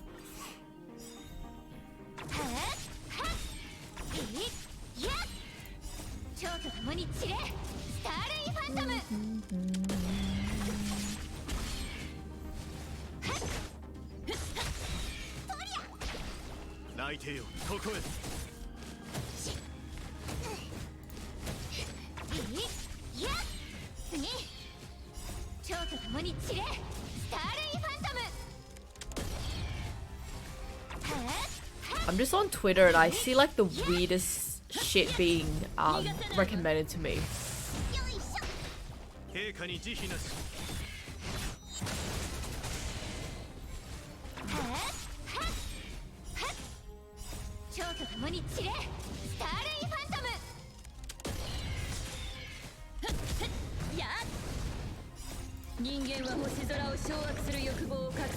I should really stop liking like out of context shit, because it will just appear when I'm like, what the fuck is this?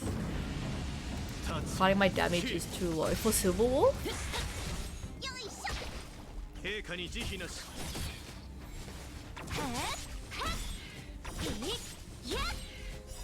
My skills are lacking and I don't have good relics, so my damage could be a lot better if I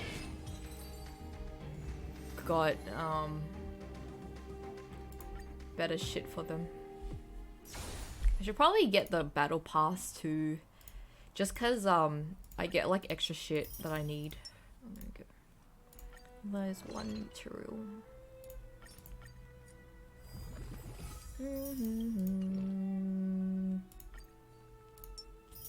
I can't wait to play Final Fantasy 16 demo.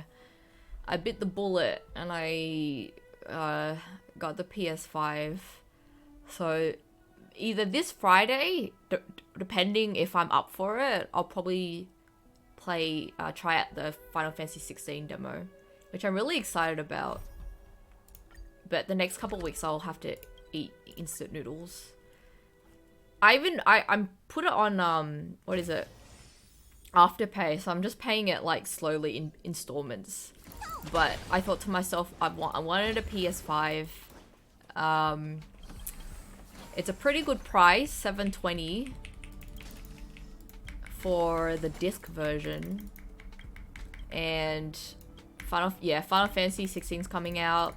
I also have other games I want to play on it. So I was like, I might as well get it.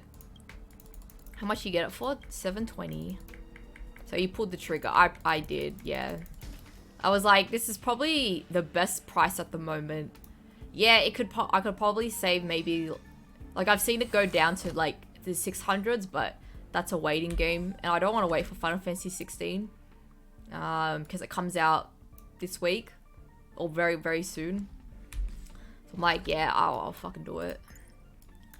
Regret? Yes and no. Wait, where is it? I'll reply to a message. It looks too good to be played on the PS5.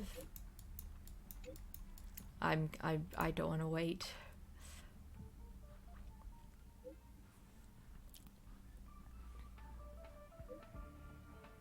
I'm feeding everything to Jing to carry me. Same. I'm putting all my resources to Jing Yuan first. Jing Yuan and then Seal. Seal.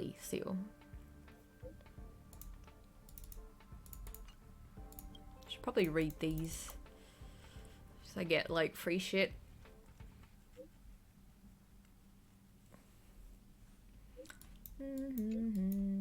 But I can finally play because I still need to finish Crisis Core and Devil May Cry. So at least I have a bunch of games I can stream and play as soon as I finish Fire Emblem. But Final Fantasy 16 first. It looks so good. I'm really excited. I'm hoping it doesn't disappoint like Final Fantasy 15. No, Final Fantasy 15 wasn't bad. It was just, I don't know. I can't. I'll probably get a lot of people mad. I just didn't like how it ended. Overall, I mean, the gameplay mechanics was like really fun and really amazing, and I really like Noctis, but I don't know. Just towards the end, it was kind of underwhelming. That's just me.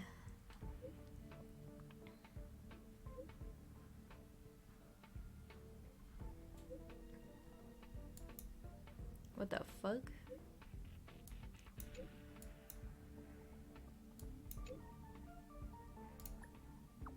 Why is the title so high in gluten?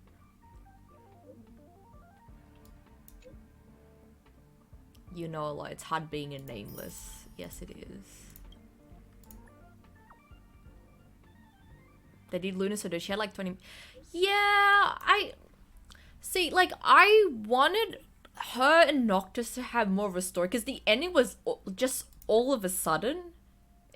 Yeah, but I wish they had more. Like Luna, I would have liked it. I don't know. I can't really. If someone would ask me like, what would you do or what would you want for it to make it better, I honestly don't know. Final Fantasy games for me, for some reason, their endings are not terrible, but I'm just like, why did they end it like that? Like, why? I just now I'm not happy. But I do want to play the other Final Fantasy games.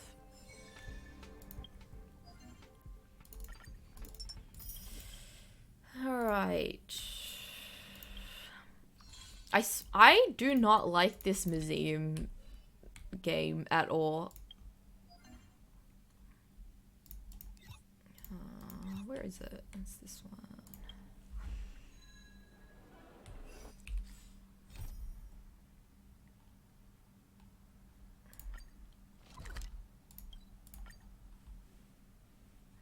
I'll do this and then I'll do Sim Universe. Oh my god.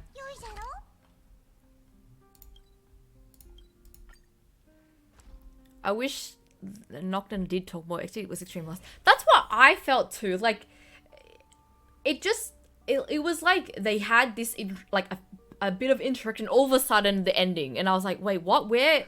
Like, there's a huge gap there. It just...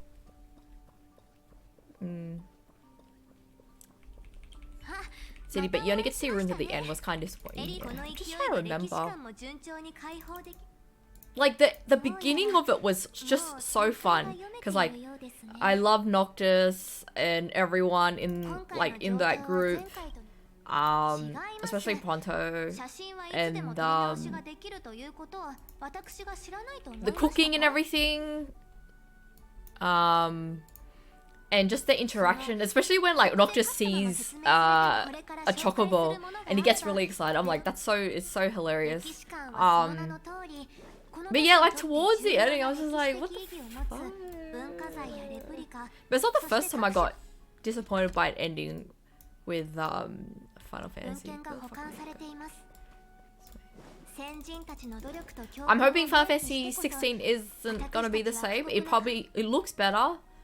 A lot of people gave high reviews for the demo itself.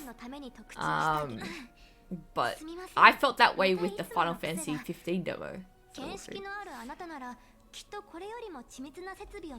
15 had so much potential, but it was squandered by weird developments. Like, I actually did love the Chocobo's interactions. Like, right? I loved it so much. It was so funny.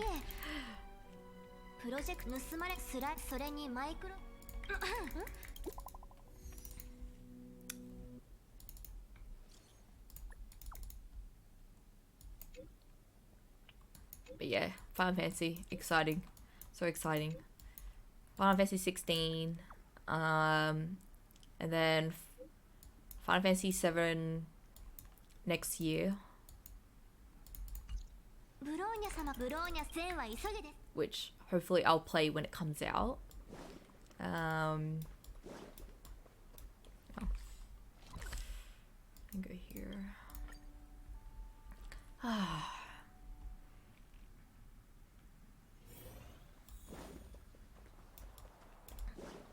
Oh well.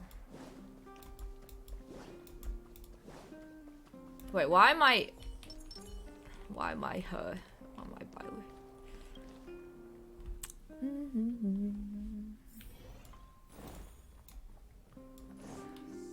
Bronya. I hope I get Bronya eventually. I want her in my team. I wanted Well, but I'm like, I don't care about Well. I want Bronya. Blade takes priority. Hi Tony, how are you? I played the demo yesterday. My god, I need more like immediately. Yeah, that's what I heard. I really want to play the demo. I'll play it. I'm probably gonna play it on Friday. That way I don't have to worry about like finishing my stream early for work. So at least Friday I can just stream as long as I want to. So I'll do it on Friday if all goes well.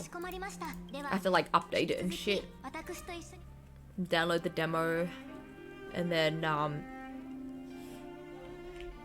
get my account sorted because I've actually got 2 PlayStation accounts. I think one. No, what do I have? Like I made one and I think I forgot the password and I made another one. So I have 2 and I'm not sure which one is the one where I bought all my games. And then I have a Japanese one from when I played all the Japanese games. So I gotta figure out which one's which.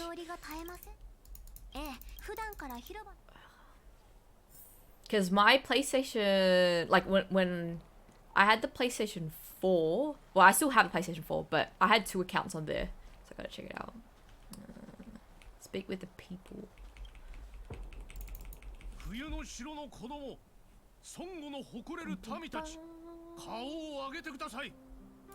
I'm still practicing Mario here and there. I'm getting a bit better.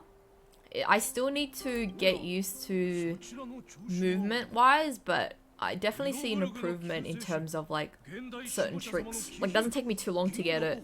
I had to watch a bunch of YouTube videos and did lots of practice, but I think at least once a day I do one run and then kind of leave it at that. But at least it helps me practice to get used to the map, the movement, and then also slowly get faster. Because when I first did it I was absolutely trash, but I reckon now I can finish it, but it still takes me a very long time. But hopefully when I get better I'll be able to like clear it in like 30 minutes. That's sort of my goal, is to not take an hour to finish a fucking 16-star run. But I actually quite enjoy it, like speedrunning. I don't think I will ever go past. Like, I've watched a bunch of speedrunners and all their tricks, and I'm like, I don't think I can do like a 70-star or a 120-star. It's too much. I'll see how I go with 16-star. Maybe I'll try 70-star after, but it's a lot. So many tricks, so many bugs that you can do. 知らないわけがないだろう。歴史文化博物館の貴重な展示品が次々と盗まれ、シルバーメインは膨大な労力を費やして捜査に当たっ、実を言うとここ数日、この事件の元凶を告発しようと思っていたんだ。Good variety taste of what it has before the full game. Oh, I'm excited. Already next week. Oh, it's next week. Feels like just yesterday that I saw. Right? It was. I was told it was like coming out like this month. I was like, damn, that's fast. Is it just me, or have I not been paying attention? Don't remember how long 15 took. Like from the first trailer into when it came out, and how many changes and development.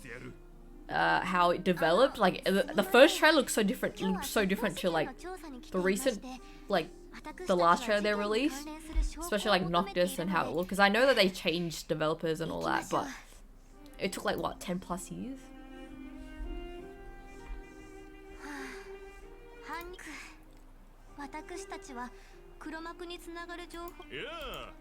Good times, very good times. I think finishing it like killed me.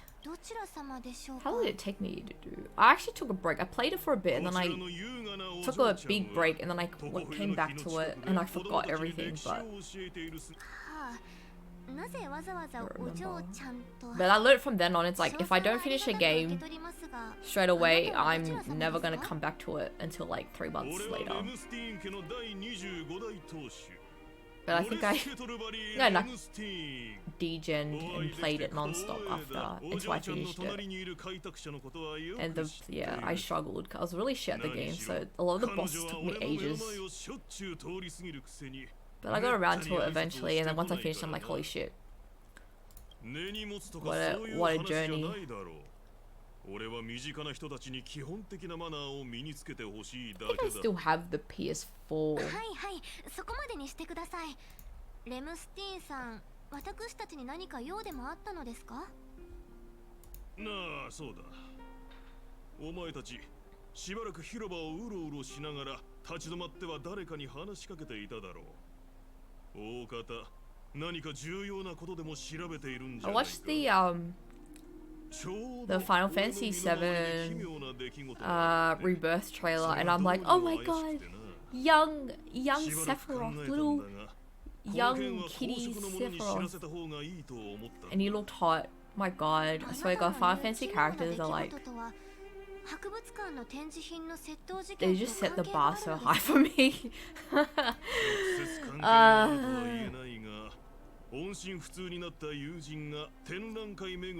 Aside for that, the first game was pretty fun.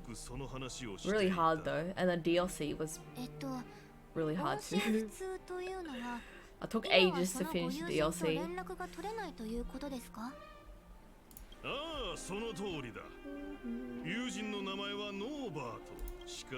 I hate Wallace.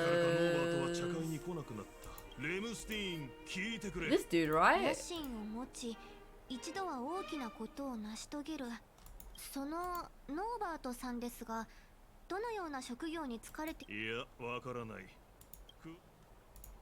お前にはわからないかもしれない。Yeah, it was called something else. I forgot. Mario Yahoo, yeah. Like I'm trying to practice so when I stream it, I'm not so garbage.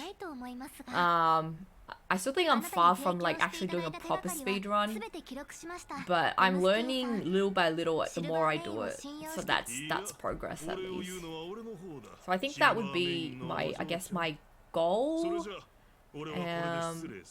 to learn that, like to keep learning 16 star. Also want to, yeah, obviously play Final Fantasy 16, finish Fire Emblem 3 Hopes. 戻ってブローニャ様に報告しましょう。Crisis Core after? Crisis Core can wait. Once my brother gives me the game, and then after that, I don't know any other game on the PS5 that I want to play, like new games. I'll probably try and finish the games that I haven't finished yet, like Fire Emblem and stuff. But like, I don't know if I don't think I want to play Hogwarts. I've watched people play enough for me to be like, I don't feel the need to play it. ただいま戻りました。二人ともご苦労様。どう？行政区で何か手がかりはつかめた？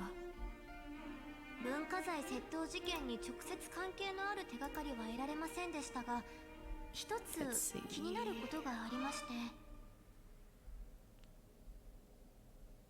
I'm not a Street Fighter fan. なるほど。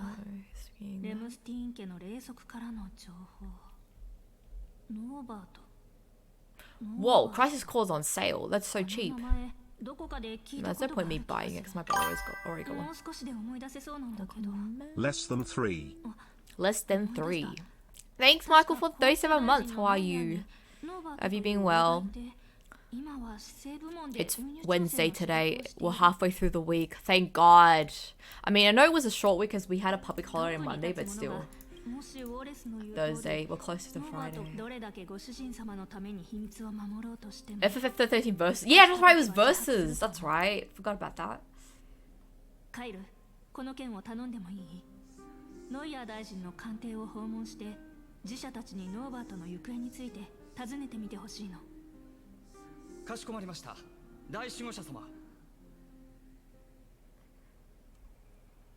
Yeah, it was like, yeah, I remember. It's ringing a bell verse. It was versus. Sorry, I'm just looking at while this is gone, I'm just looking at like PS5 games that I could potentially be interested in playing. 彼らが言うには、ノーバート公使は確かに最近変な時間に外出していて、どこに行くのかと尋ねるたびに少し慌てた様子で商店街に下見に行くと答えるそうです。自社たちは皆彼が目上の者に隠れて誰かと仰せを重ねていると思っていたらしく、特に交通大臣には報告しなかったとのことでした。変な時間、商店街、まさか。ふむ。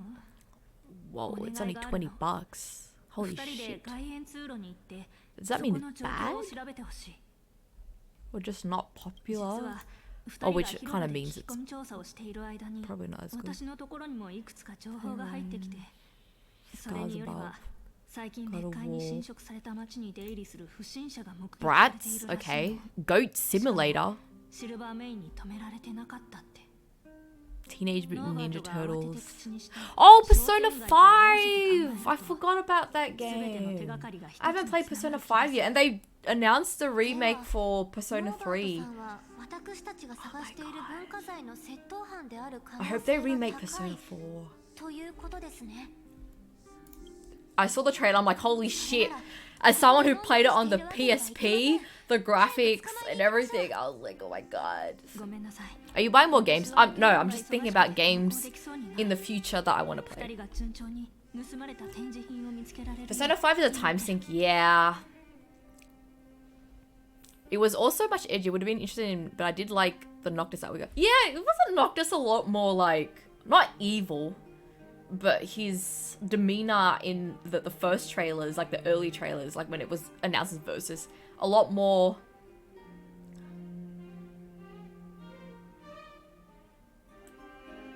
I can't brain, but you know what I mean, right? It was a completely different vibe that he had. How's work been this week? I hate work. I hate humans. I just hate being an adult. But other than that, it was okay. Work's work. How was Blackpink? I have Persona 5 sitting around, but haven't touched it for like a year. It's not on sale. I might wait for for there to be a sale. If not, maybe if someone has a copy, I'll borrow it. I do want to play P5. I've been wanting to play P5 for a while, but that will be later down the track. Like I said, I have a bunch of games. Like I still need to finish Devil May Cry. Like I have fucking oh shit. I've like a bunch of those to finish, so that's gonna be a time sink. お前は何を素人のように怯えているんだ。そんなことで大金を稼ぎたいというつもりか。そう深く考えずにパトロールをしていればいい。今日の合言葉はパンは焼かずにソーセージを焼くだ。 Okay, it's a horror game. No, thank you. Sword art. No, thanks. Peppa Pig. Okay. One Piece Odyssey.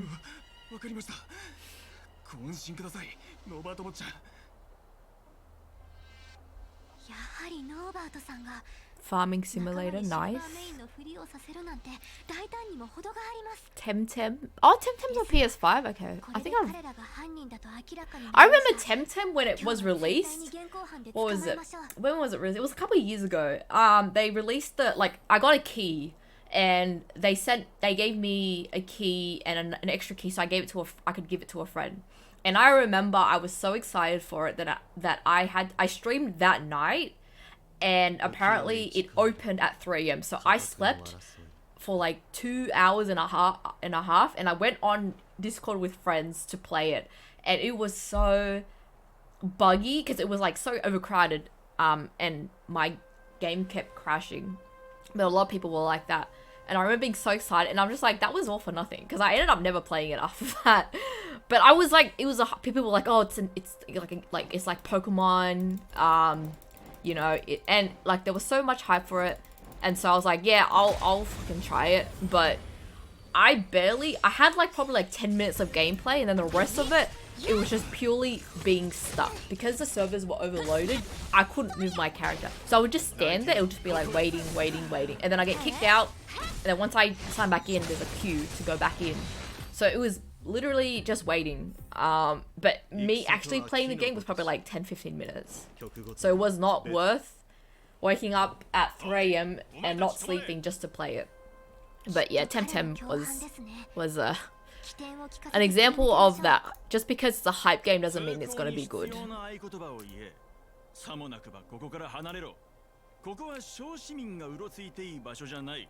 It was okay, not too bad. Could have been better. I went night 1. Night 2 was bad apparently. Jenny wasn't feeling well and went off stage after Lovesick Girls, and she caught food poisoning. Oh, really? The appeal of Nock is that he looks like an edgelord. Yeah, I think that's a good term. He looked like an edge. Yeah, he was a fishing dork indeed. Fishing was fun. Like how excited he gets when he catches something. Yes. Excited for Blackpink on Friday. I'm not going to Blackpink unless I find tickets. But I don't know if I want to fork out $350, because like I said, I did just recently order a PS5, so I'm gonna have to say no to it. Because my friend, she said like you should because apparently a few nights before Blackpink for Melbourne they released last minute tickets. So she's like, if that happens, then I guess Sydney tickets will be there'll be a last round of tickets for Sydney before Friday. And I'm like, yeah, that sounds cool. I'm still on the fence if I actually want to go, because like I said, $350 is a lot, but it probably won't be $350. It'll probably be like maybe $100, $200 for last minute tickets. But I still don't know if I will go. Part of me will regret it if I don't go. But a part of me will be like, I won't be too mad. But it's Blackpink, and I love their songs. I love Blackpink, so I don't know. But money's, yeah, like I could save some money. So I'll have to think about it. We'll see. I'm not sure if they'll have last minute tickets. If they do, I'll have to think about it. I had so much fun the last time they came. That's why. I lost my voice. I partied way too hard. But I reckon I was given the choice. You want to go Blackpink or play games? I can play games anytime. I would want to watch Blackpink. But it depends on how much the tickets are. I've never bought last minute tickets. I tried to check online sales and everyone's selling for like hundreds of dollars. Rose, my wife. Oh, I was able to go to twice and had so much fun there. The one in Melbourne or Sydney? How much is the PS5? $720? Have you seen Pal Lord?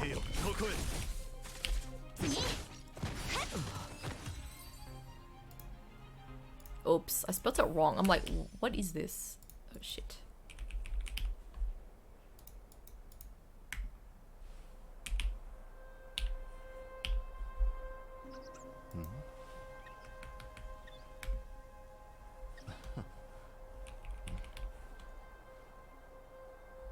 Lord? Is that a game? Is it a movie? Is it a... I'm searching it up and I'm not seeing anything. Melbourne for me. Ah, okay. I went to the one in Sydney and I actually enjoyed it a lot more than I thought. As someone who was like, I'm not a big fan, but I actually had a lot of fun. I was like, Nayan! Screaming for her. It was good. But Blackpink, I think I'll enjoy a lot more.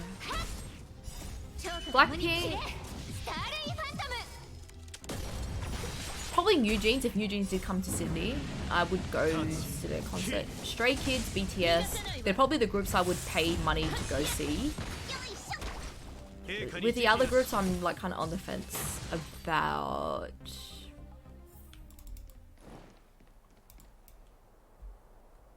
But I did go in 2019 for Blackpink. Tickets were a lot cheaper back then.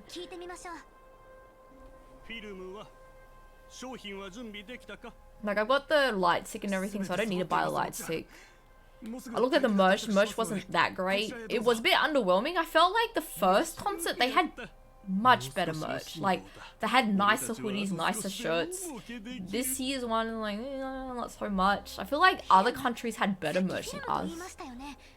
So, I probably will miss out merch. But I have Blackpink merch from Cotton On because they're having a collab with Blackpink. So if anyone's interested in actually getting off, like, because like hoodies at the concert are like 120, 130, but they're selling legit official Blackpink merch on Cotton On. It's like $70 for a hoodie. I'd rather pay that than 120. There were no light sticks. Did this sell out? I had a feeling they would be. Monster collection game. Twice is actually such a vibe, but Twice is probably my fave right now. Who's your favorite member? I'm gonna try to remember who they are. I know names, but it's just like faces wise, I'm pretty bad. But if I hear the name, like, yes, she's fine. Gotta be Momo. Why is it? I had a feel. I'm like, are you gonna say Momo? Because I feel like a lot of people like her. I have a lot of friends who like Momo. I was thinking, is it either Momo, Suyu? Like, a lot of people were screaming for Suyu. So like, yeah, Suyu. But yeah, Momo, I have to say her solo was my favorite. So hot, so good. I was like, holy fuck, like, please step on me. Gio? Gio, yeah. I love her voice.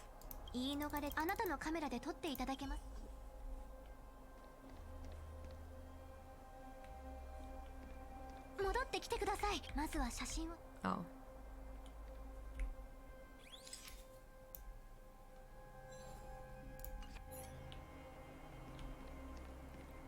Confront Norbert.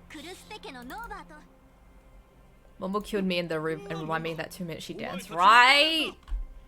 Like, she's not my favorite, but after I'm like, holy fuck, she might be a bias wrecker for me. シルバーメイン早くこの侵入者どもを追い払えシルバーメインの情報官の前で威張ろうだなんて命が惜しくないようですね。行きましょう。この偽継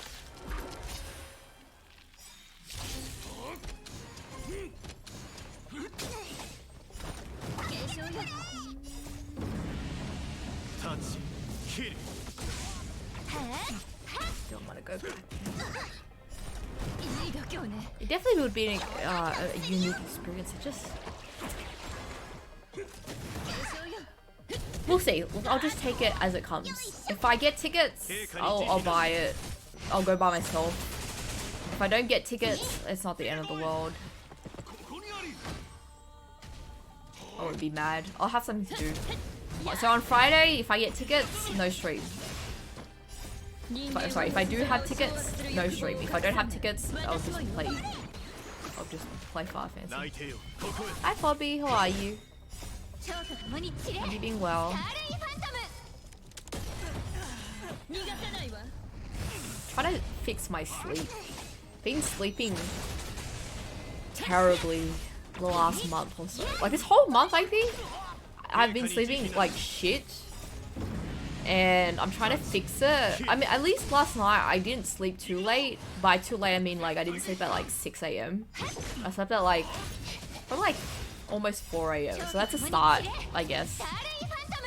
4 AM still late, but it wasn't 6 AM. So I'm hoping this tonight, if I get a bed, my body will slowly revert back to normal times where I get to be, I get so sleepy at 12. I'm hoping that would be the case. It's so hard reverting from like DJing hours to normal hours. But it's bad for me because I've just been really tired, so I just need to fix that. I also want to start...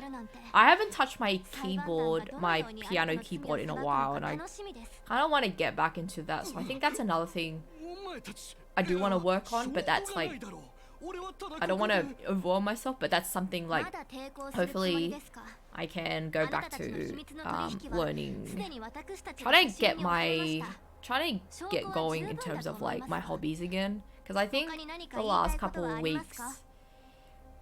I have been like resting, as in like just recovering from like both my physical health and my mental health, because it's just been shit lately. And so I haven't really been doing much. All I've been doing is just giving myself a break. But now that I think I'm kind of out of it, not out of it completely, but it's more like I'm kind of trying to find my feet again, trying to get back into life.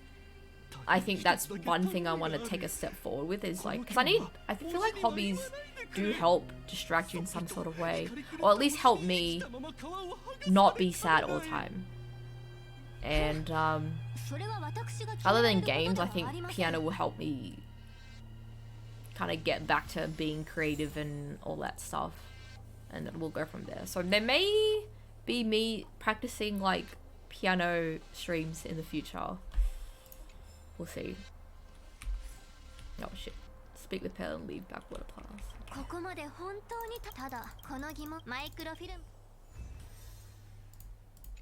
Oh, just 2. Whoa, is this the real Vivpie? No, it's not. It's an imposter. When I did Go Hard. Oh, yes! Go Hard was so hot. Like the silhouettes and everything. My god. I'm doing alright. Oh, okay.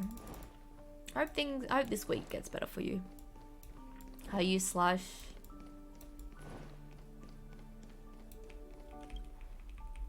Is it really soft? I feel like it is soft.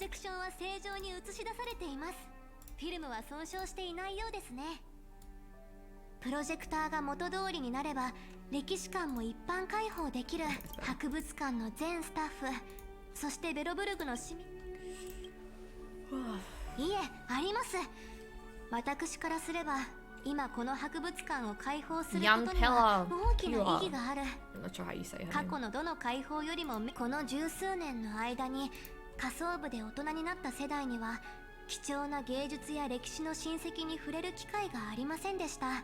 ですからあなたが大したことではないと思っていてもあなたのしたことは本当に素晴らしいことなのですよ。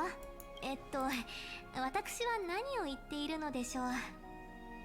その博物館の非常勤の支配人を続け、歴史館の日常的な経営を担当し、どちらにしても今は他に適任者もいません。私たちの助けになって自分も楽しめる。あ、それともしノーバートから何か留意すべき情報を聞き。Oh yes. Cool.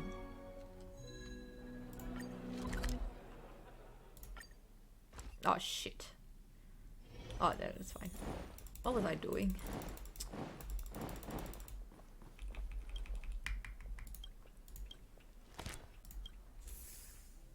No.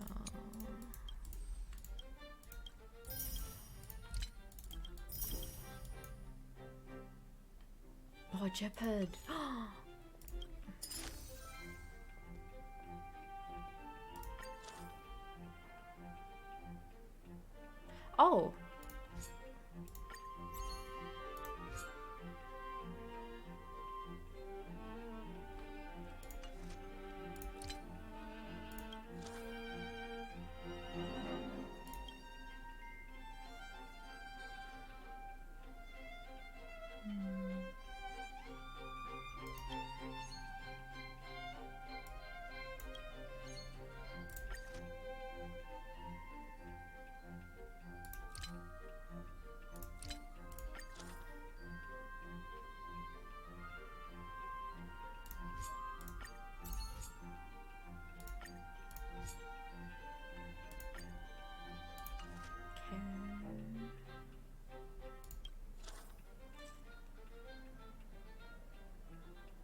Oh fuck.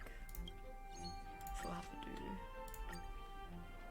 Yeah, they know what they were doing with Go Hard. I was sweating with those damn silhouettes. I was like, holy fuck.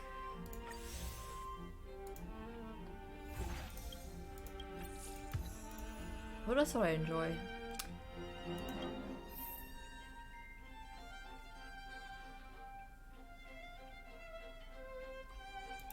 There was this part where they had like a wheel and whenever it landed they would sing, and it landed on TT and they decided to change it, and I was like, damn it, I wanted them to perform TT. Everyone in the crowd was like, TT, TT, and everyone's like TT, and then they kind of just like ignored it, like, no, let's perform another song.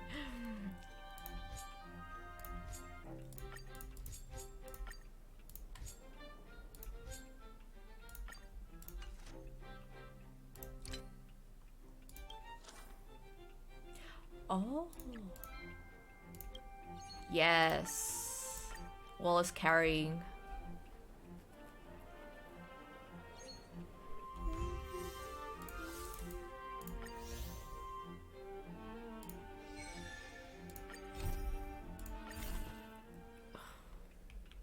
Oh shit. Whoops. My bad. I fat fingered. Oh yeah, they do that at every concert. I'm like, oh, but TT. Oh well.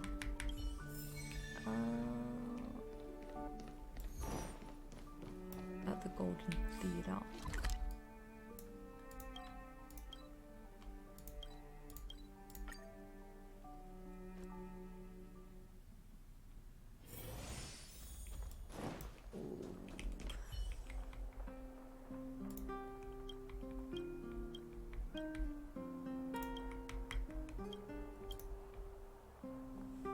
I want to terminate a contract with the museum.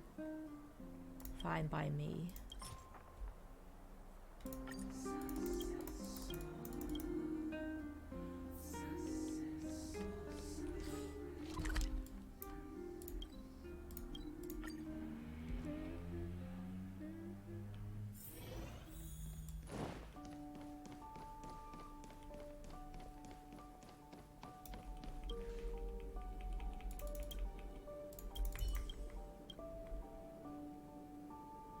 Golden Theatre, just call it that.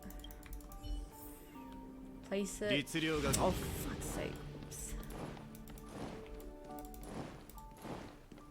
I feel like I'm playing Animal Crossing with this. Because Animal Crossing's got a museum that you have to fill up. So this kind of reminds me of that.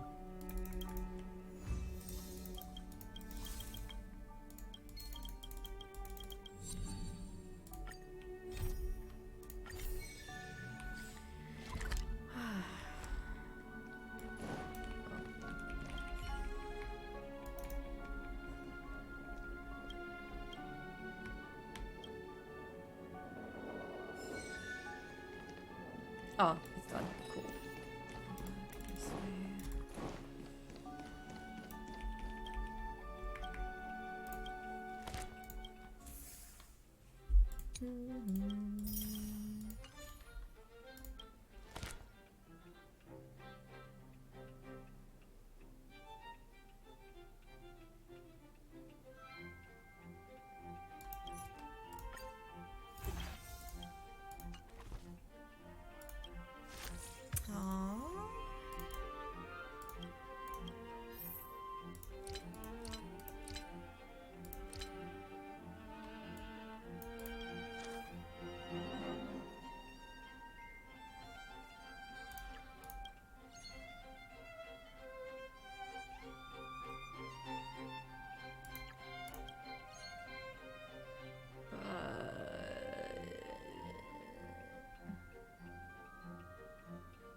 Oh shit.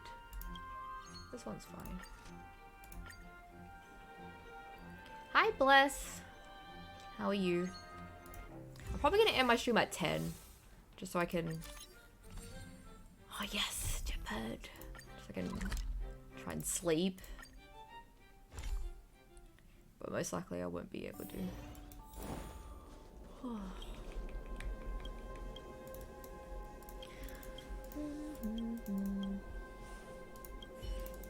Might actually get a snack pack tomorrow. Damn it. I'll just get one and share it with my mom and dad. Yum yum yum yum.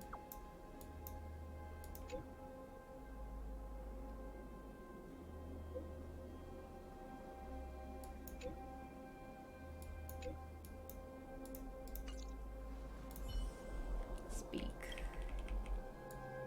Two hotties. You've guessed my newfound passion. Genshin Impact? I don't know.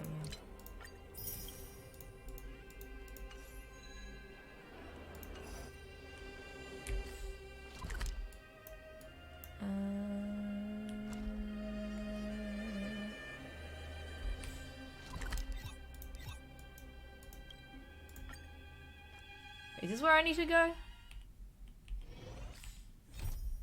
Yeah. Speedrunning Mario 16 stars. Have you got a PB yet? That's Pog.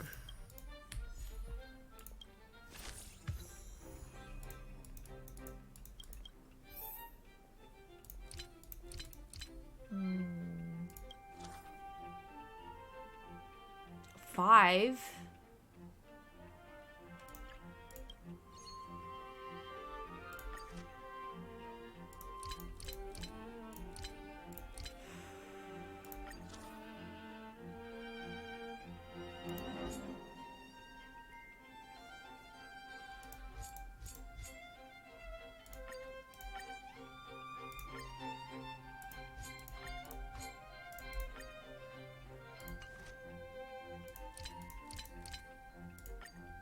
$58. I think that's faster than me. That's so cool. Do you have like the time that you want to sort of get around? That's so cool because I just recently started doing speed running Mario at 16 star.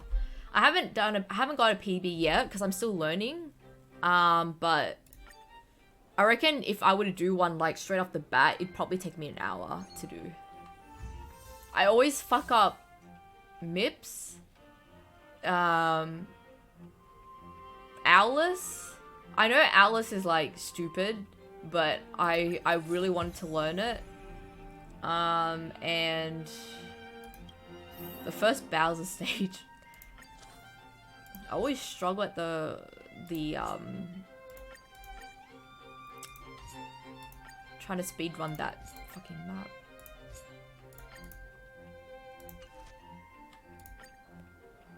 I'm talking shit. I was listening to you on my drive home. Your reaction is cool though. Wait, what? You lied to me? What the fuck? Why would you do that? I was actually like, oh cool, someone else learning speedrunning. I can't trust anyone anymore. Get home safe. Don't be on your phone while driving.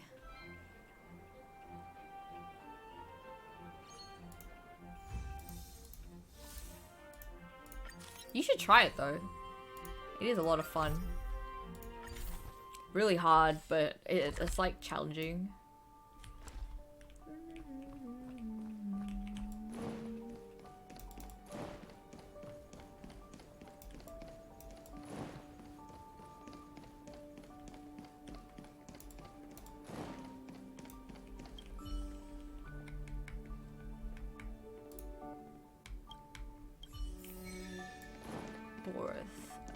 Thorens lands.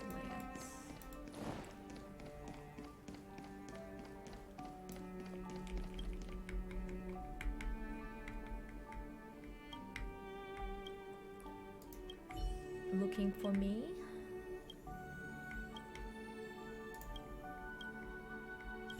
Backwater path. I wasn't lying, it was a joke. Oh. I watched Music Stream for like 12 hours the other weekend though, it looks fun.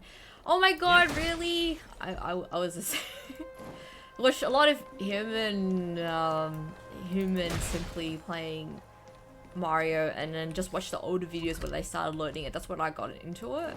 It's a lot of fun. Though I feel like once you try to do a PB, it doesn't get fun anymore because you keep trying to beat a time. But I think the learning process is like really cool. Especially like when you actually get a trick down. Like getting the bomb clip thing, which is fucking annoying. Like I'll get it maybe once every like 5-6 tries now, compared to before I couldn't get it at all. So I guess that's something.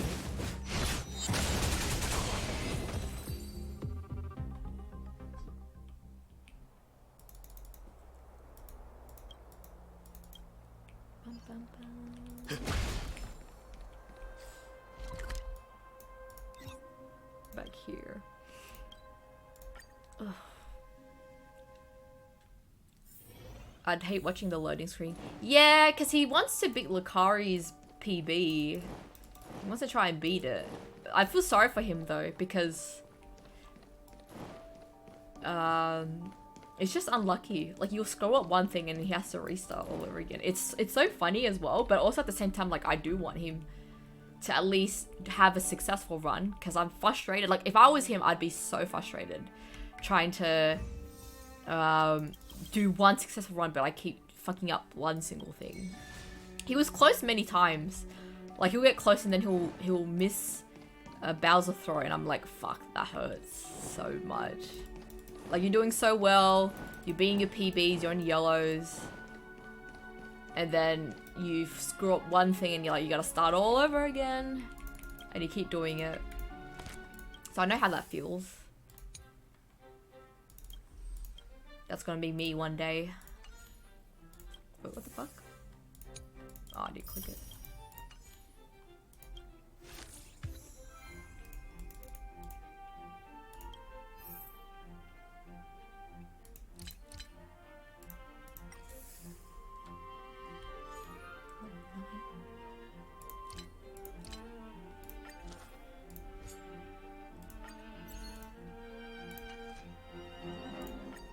Oh shit, I was meant to change it. Oh well, that's fine.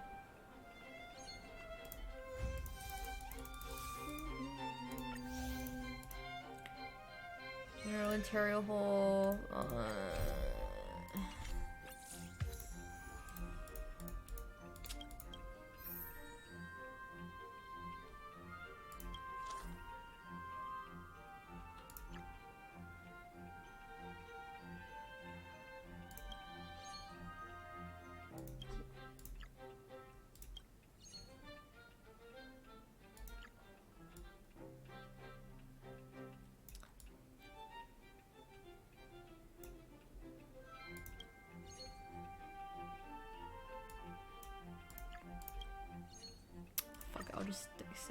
Oh wait, no, there's a recruitment.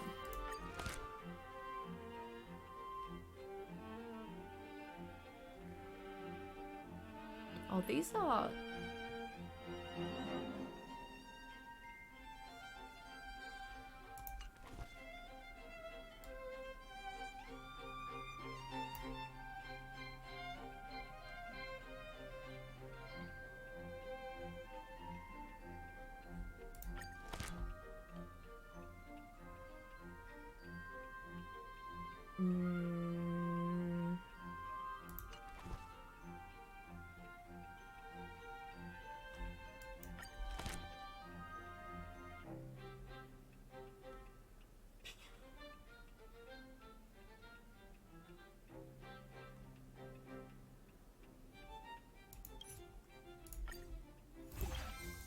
I don't know what this is, but we'll take it.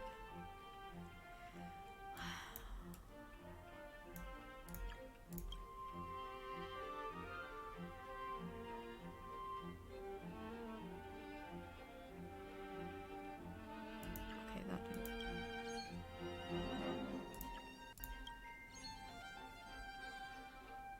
No, I have to do. Level up. Oh, I need 200.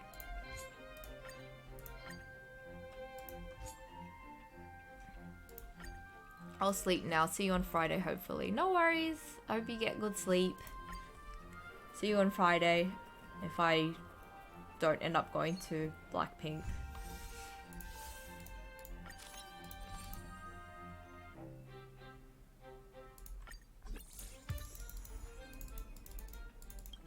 What the? Okay.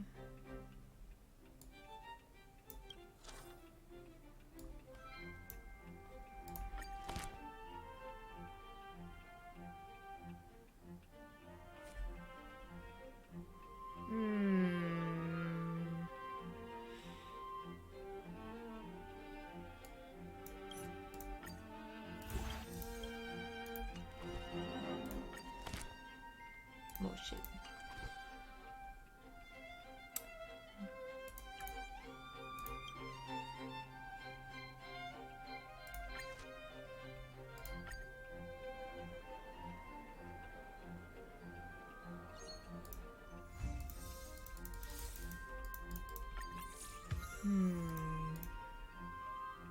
Paid promotion. Nice.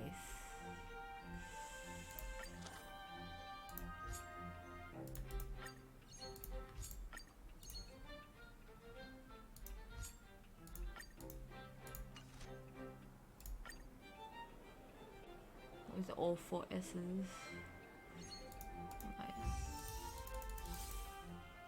I didn't get them to level 9, didn't I? I'll get to level 7 and complete 1 round in Legend. Level 4.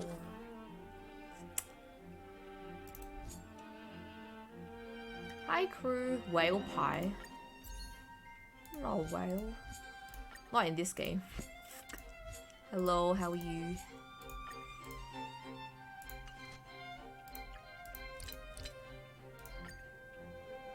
Oh.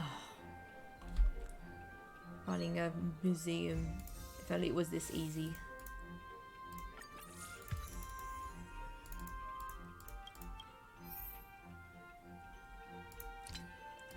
Seven, right?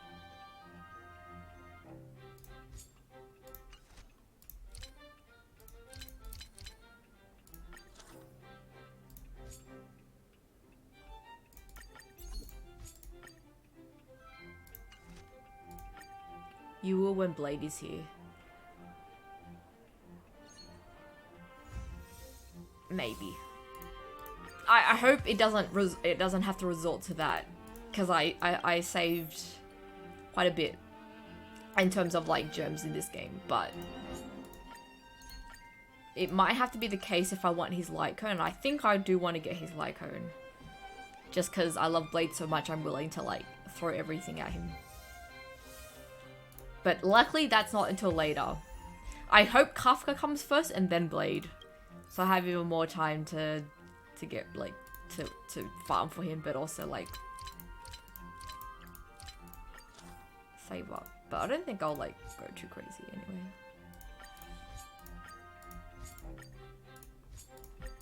Been waiting so long. I don't know why I said it like that. This event is endless. You at 55 days. Yeah.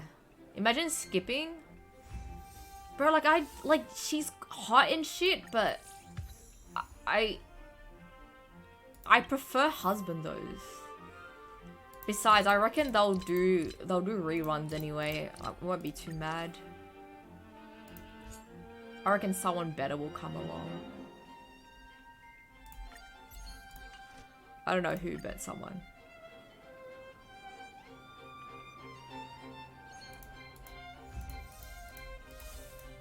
Yeah, this game's like, by endless I mean like you can keep going. There's so many like you gotta really like max it out, and that's gonna take a while.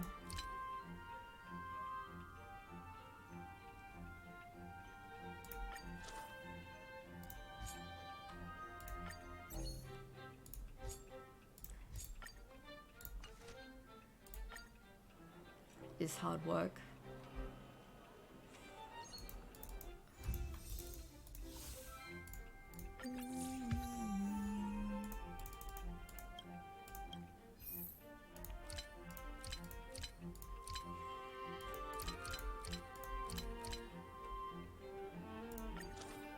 Oh, I need 200k. That's fine.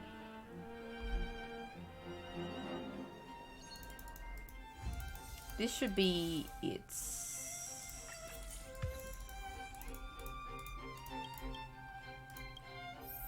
Level 7. There we go.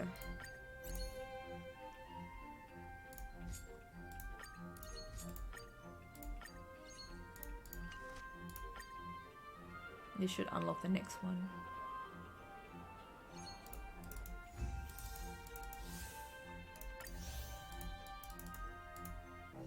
Yeah. I do have to admit this event isn't that fun.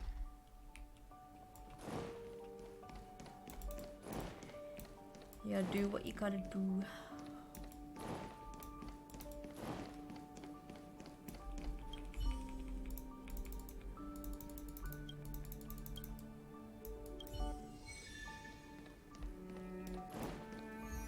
Spider, ew. Go to the robot settlement.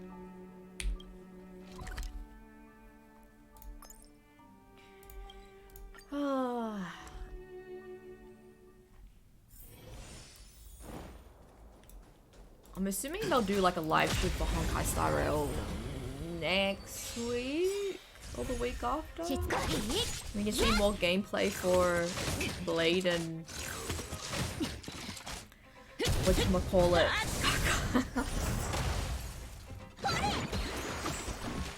I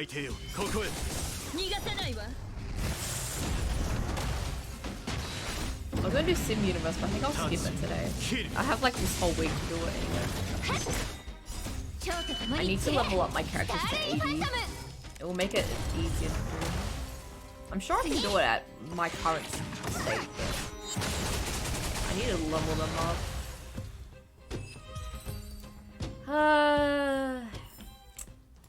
Sucks.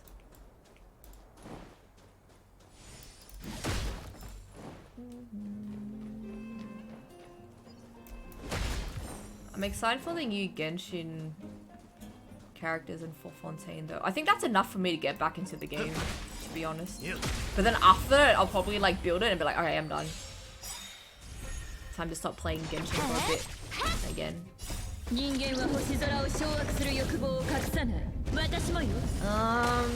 don't remember. I think on Friday this reset, so I'll probably quickly do Genshin stuff and then play Final Fantasy. That would be a pretty good stream, assuming I do stream on Friday. How many level 70s do you have? I'm level 60, so I have 3 level 80s, and then I have like 3 level 70s, I think. I could be very wrong. Okay, never mind. So I have 2 level 80s and the rest is like level 70. 浮世絵近い価格の争いか I only have 6 built characters.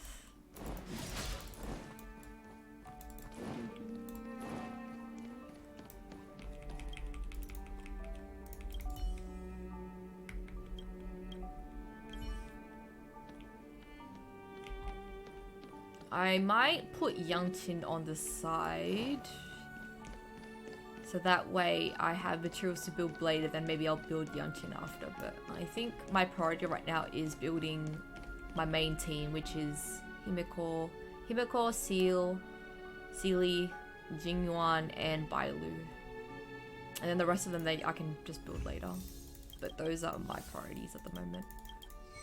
And then just save the rest for... oh fuck. Save the rest for Blade Daddy. Which I'm fucking excited for.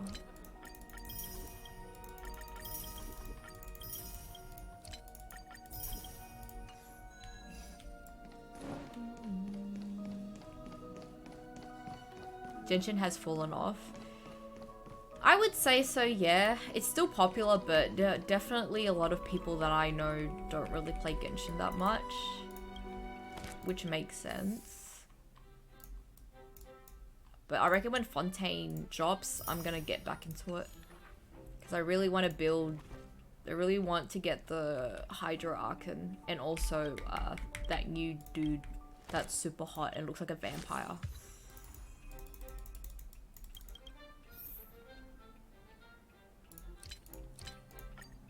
Need to get 200k so I can level the other ones.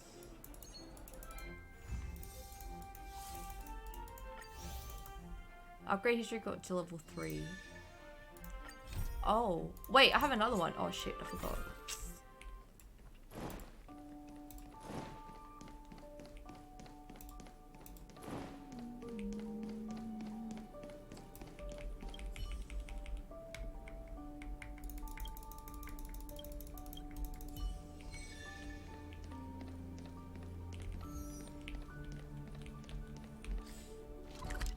Robot sentiment.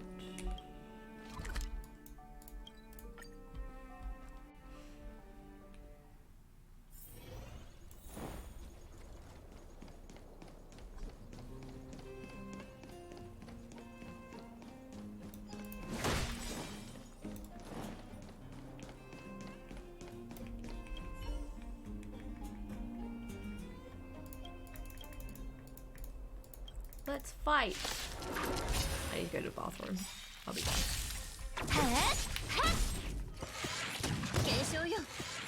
大事な立ち切る逃がさないわ。やっ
Do you farm the entire map for mats? Yeah, it's like, it respawns every day, I believe. But there's not a lot compared to Genshin. That's what I do anyway. I try to do it every time I play. But, like off stream. So I just like want to go to every single map and just kill everything. That's why you can get all the mats. But it's kind of limited. You have to do it every single day. I keep doing that. I actually didn't know before, like when I first did this event, that you could just teleport straight into the museum. I kept teleporting there and then just entering, but I didn't know there was a straight teleport here, so I was like, oh fuck. Oh wait, I need to talk to talk to the old man. And I need to do the other quest too.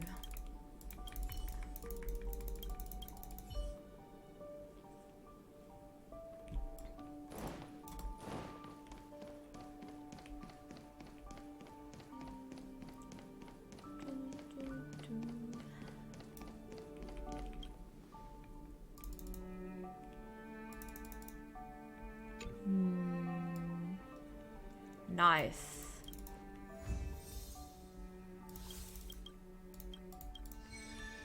And do the other one.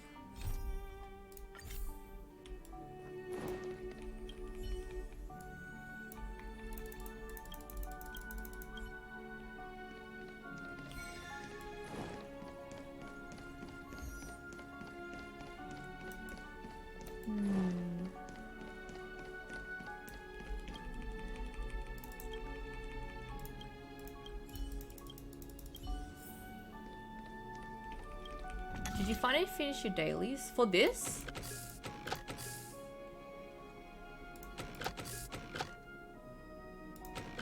Fuck.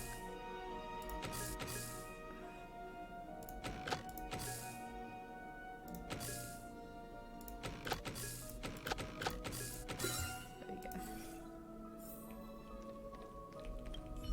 I think I did, yes.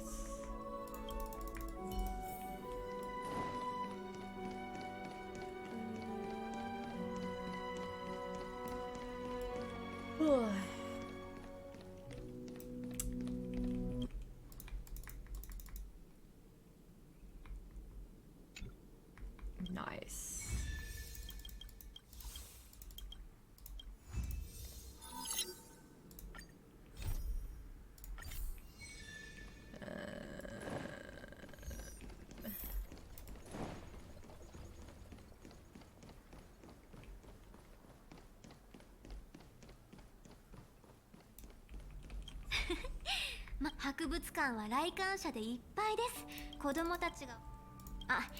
I love those hexagon puzzles.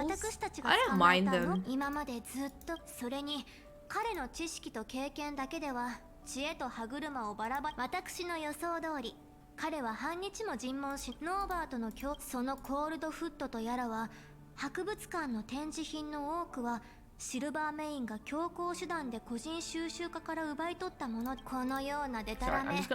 おそらくノーバート自身も信じてコールドフットは買い手を紹介しただけでなく彼に策略それこそがあなたに連絡した理由です。ノーバートの話ではコールドフットは何をするにも非常に慎重で特にシルバーメインの一挙手一投足は把握し尽くしているそうです。もしノーバートの言っていることが事実なら念のため経験豊富な民間人を派遣してはい誰もがあなたほどの敵ノーバートによれば彼は普段ゲーテホテルの部屋のドア越しにコールドフットとシルバーメインからの最後のお願いだと。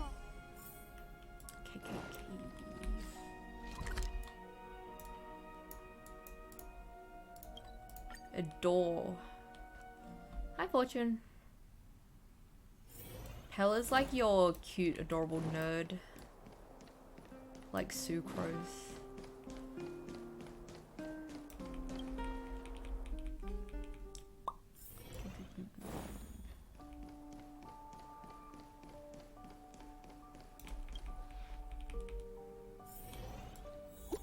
No?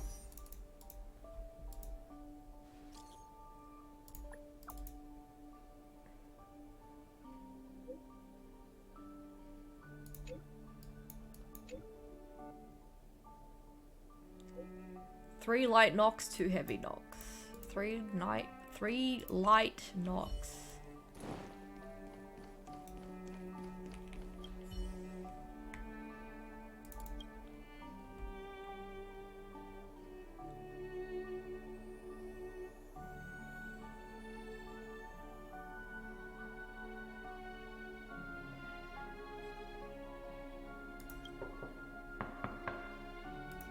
What?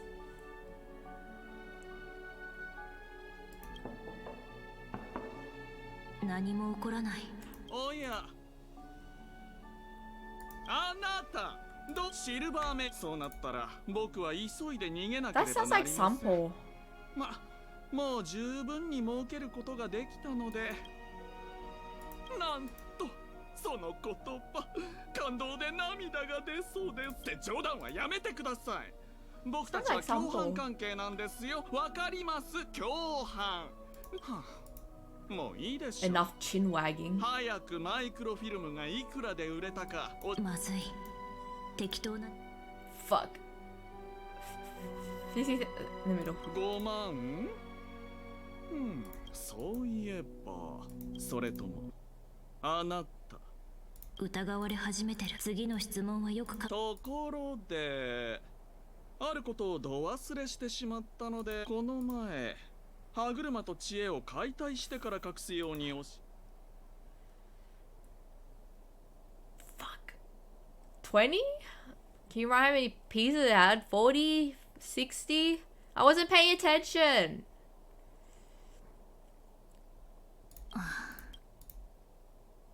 Fuck. Yeah, break down the door. Use force. I knew it was Sampo.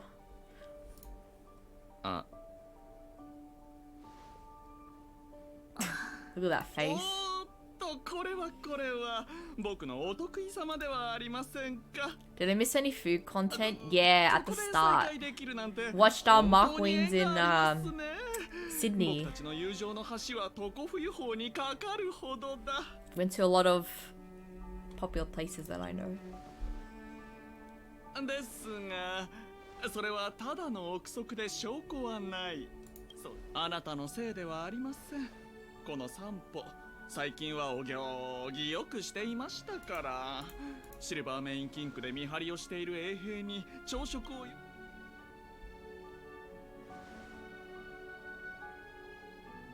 ちょっと何か言ってくれませんじゃないとすっごい気まずいじゃないですかここで僕から提案があるのですが検討してみてもらえませんかほら僕は最近文化財に関するビジネスでいくらか儲けましたその代わり今回のことは多めに見てシルバーメインには言わないでください惜しくも捕まえられなかったといえば彼らも大英雄であるあなたを非難したりしないでしょどうですか3分の1は大金ですよよく考えてみてください僕があなたを陥れたことなんてありません You think I can be bought? Oh, that's a good answer too.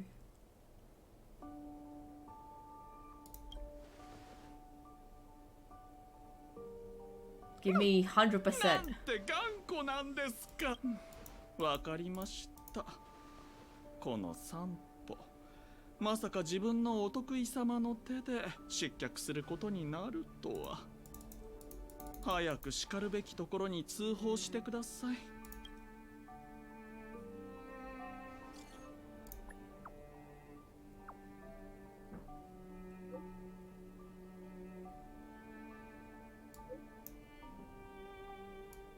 I thought he's turned over a new leaf. Of course he left. 仕方ないただいま到着しましたそうでしたか彼が最近シルバーメインを丸め込み Recap Bun Me, 自 HSP 分は and 改 Giant 心した Crab. と今回はここまでにしましょうどうぞこちらは When お he 礼 ate の the bun 品 meat, で it was す so これからの旅で painful 役に立つことを because 願ってい I ま was す like, oh man, I want one. それともし And then when he 歴 ate 史 the 文化博物館 HSP, の経営を続けたいのでした Eljanas, ら he ate 私と charcoal エリスさんは大 chicken. 歓迎ですからね Um, 今の話で思い出 and した then のです obviously が he went to the さっきエリ seafood スさんが market, あ so な he たを ate a 探 bunch して of いました seafood よ there.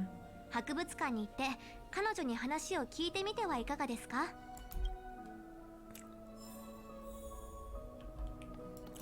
Oh, what's this?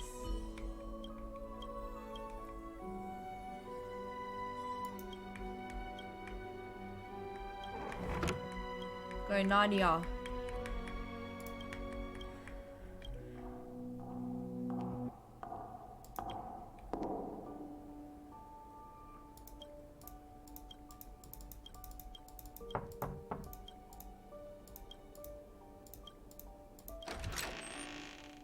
Die, you hotel devil.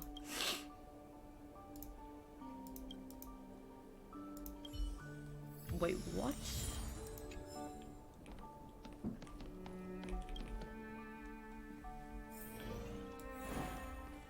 My eyes are watering because I feel like I need to sneeze. Oh, God.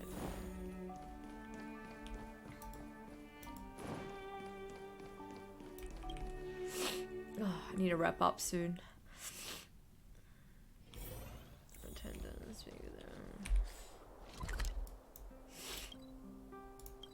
ugh.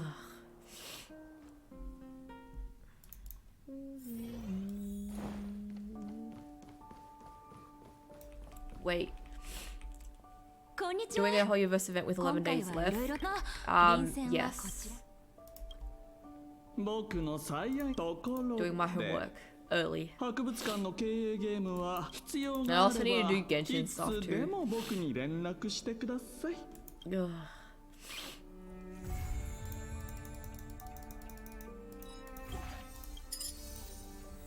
Yay! I finished it, I think.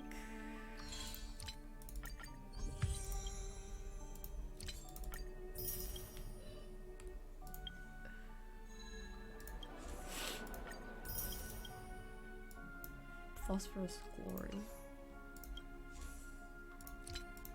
Yes, I got all the exhibits. Yeah, I'm done.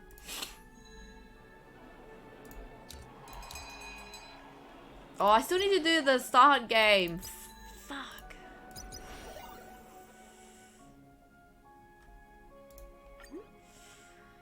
I have one left. Yeah, I should probably do this. I forgot about this event.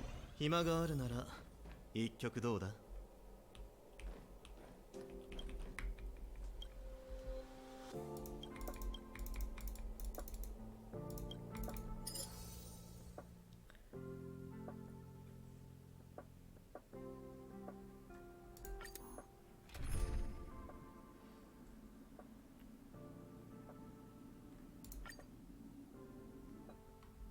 Not my streamer.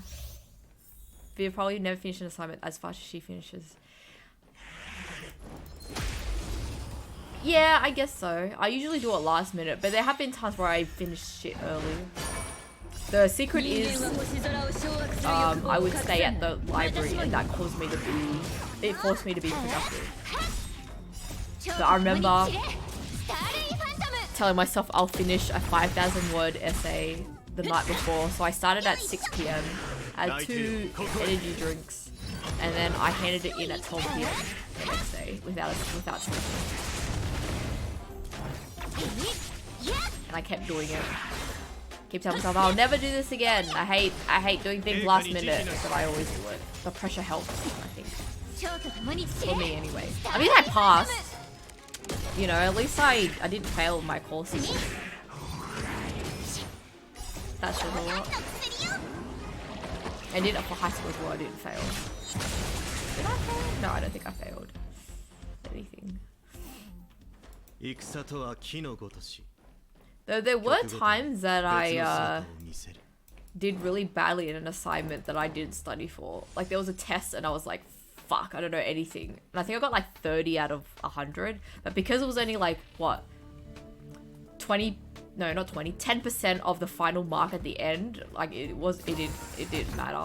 I still passed anyway. It was a shitty elective, to be honest. Like I had to do it, but at least I passed. That's the important thing. At least you passed.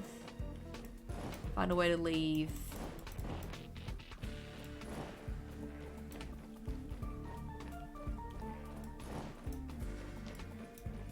Oh.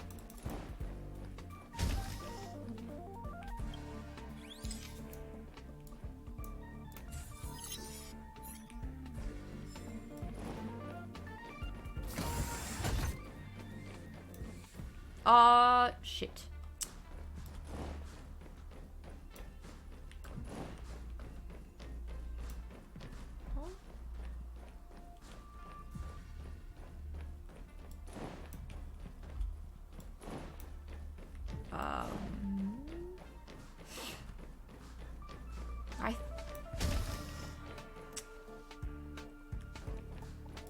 It's in this room, isn't it?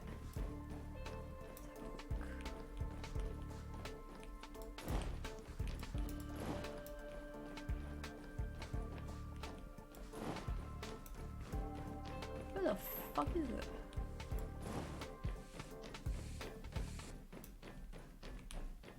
Oh, there it is.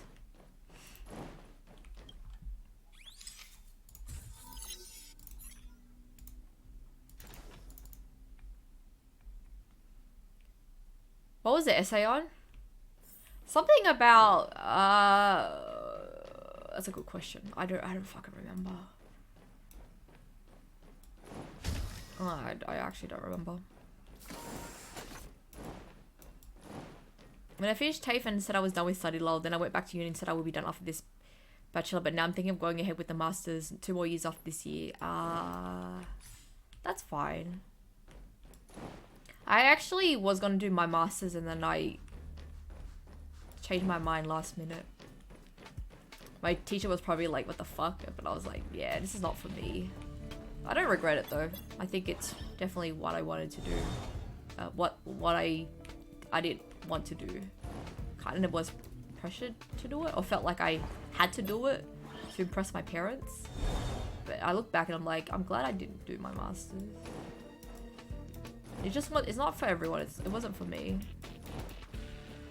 Because I think all my life I told myself I wanted to impress my parents. Because I felt like I could never impress them, you know, as someone who didn't go to a prestigious uni and stuff. I was like, I want to make them proud, so I'll just do something that I think will make them proud, not exactly because I want to. So I was gonna do my masters and I kind of quit. Last minute I decided not to do it. Now no regrets. Yeah. What's your undergrad? I studied Japanese as my major because I wanted to be a Japanese teacher Japanese English teacher in Japan. But I realized that's not what I wanted to do anymore.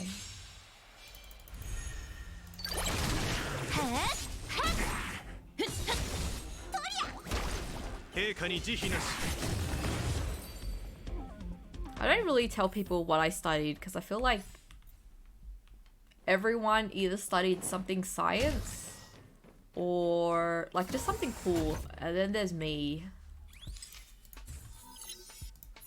So I don't like to talk about it. In a way, I guess it doesn't matter because at the end of the day, how the fuck do I get around there? I need to unlock something. Oh, here we go. I think at the end of the day, it's like really up to you to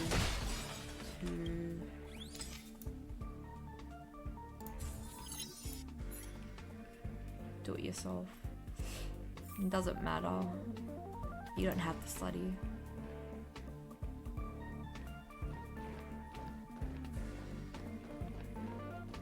I did want to do, but now I'm glad I didn't take a risk. I've accepted I can't study anymore. That's fine. I know heaps of people who dropped out of high school, and they're doing really well. So it's not. Obviously, Asian parents are like that. Like they're very.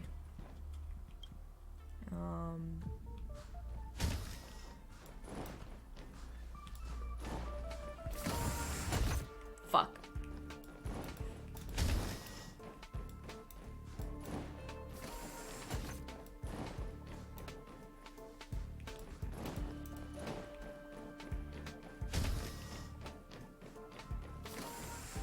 Oh, here we go.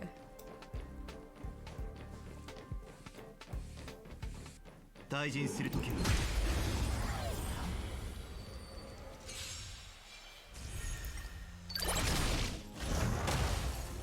You don't really need a mega flesh to do it. That's fine. That's fine.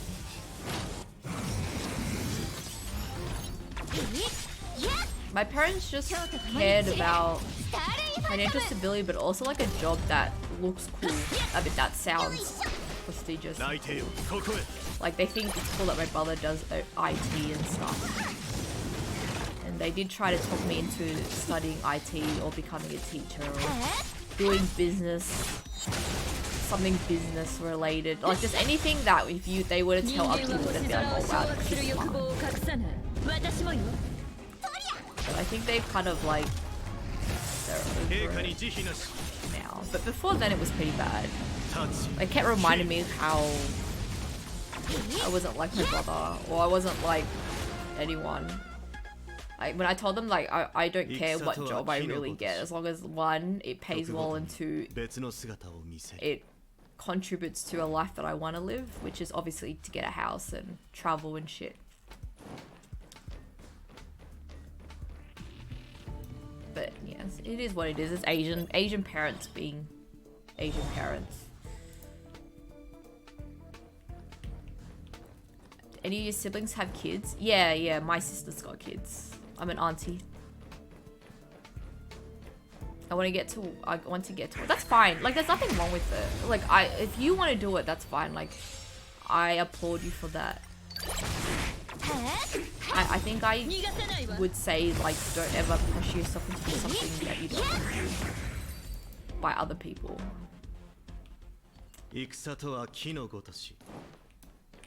Like, I know friends who studied, like, science, like chemistry and shit, but they only did it because, you know, their parents wanted them to study science or become, but then they regretted that. They're like, I don't want to be that. I want to be like IT, I want to be an architect, or I want to study business instead. So now they have like a degree that they're still paying off that they never enjoyed. So I hate that. That's okay now. I think they kind of realize that as long as I'm working and I'm working towards a goal, then that's fine. Like, I'm doing something with my life. But obviously I had a lot of hurdles and I'm set back. I do feel like I am behind, despite what people say. You know, I'm not married. I don't have a house. I don't have property. I don't have investments or whatever.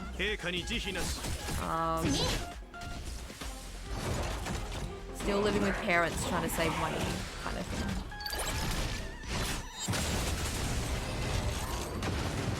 I was actually trying to tell you the same thing because you seemed down about what you studied. I just feel down because it's just what I was told. Kind of thing. I do feel down about it, but I'll get over it. Like, I get over it. It's just, like, when I talk about it, I kind of get reminded of... I think I just care about what people think too much. You know, like, it's kind of like... Clear the current challenge. Oh. I was like, didn't I clear it? Yes.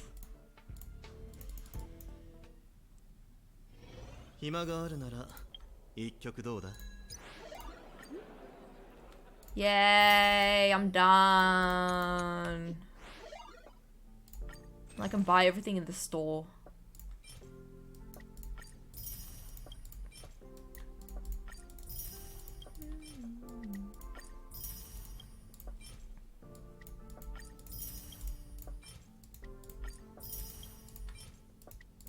Oh shit.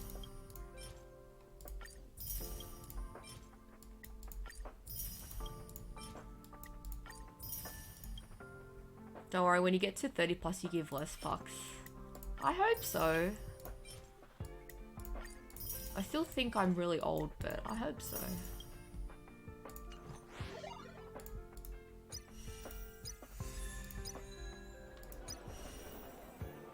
Should have bought a house when I was 15, man.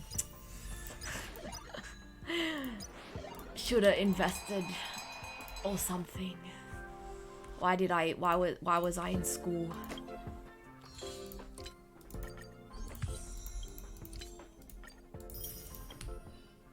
Oh, let's see what I get or who I get if I get anything. Nope.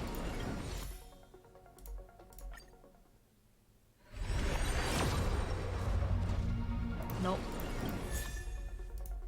Well, at least I got 9k gems. I really don't want to use it though. Yeah, I won't do Sim Universe today. I think I'm just gonna... I need experience books. Get my characters level 80. Just say you work for Amazon. I don't want to lie.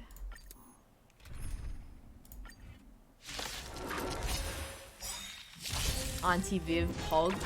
My sister had kids when she was young, so... I was a very young auntie.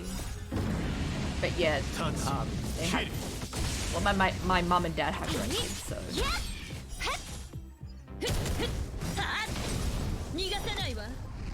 I don't know about me though. I know my brother and his wife want kids, but later down the track. I don't know about me though. I just want cats. But we'll have to see. I don't know, man. I haven't thought about it. I don't want to be pressured into it though. I remember I was initially in an argument with when I was in a previous relationship. He'd get angry when we talked about kids because I was like, oh, I don't really want kids. Like now, or maybe not ever.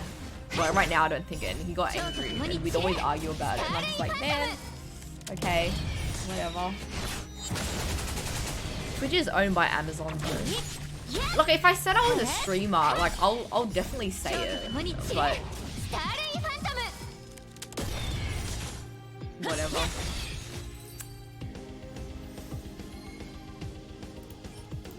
I don't think I'm in a... I definitely think a lot of people have a goal where there's like a place that they want to be in their life. And a lot of people aren't there yet. And I definitely am way, like, far away from where I want to be. So I'm a little bit like... I think I fear if, let's say, if I meet someone and we're in a relationship and they find out where I am in life, they might not want to be with me. So I have a feeling it's like, I'm just going to be single for the rest of my life.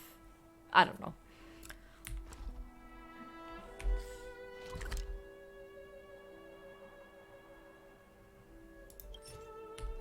I don't want to refresh. Nah, let's not refresh.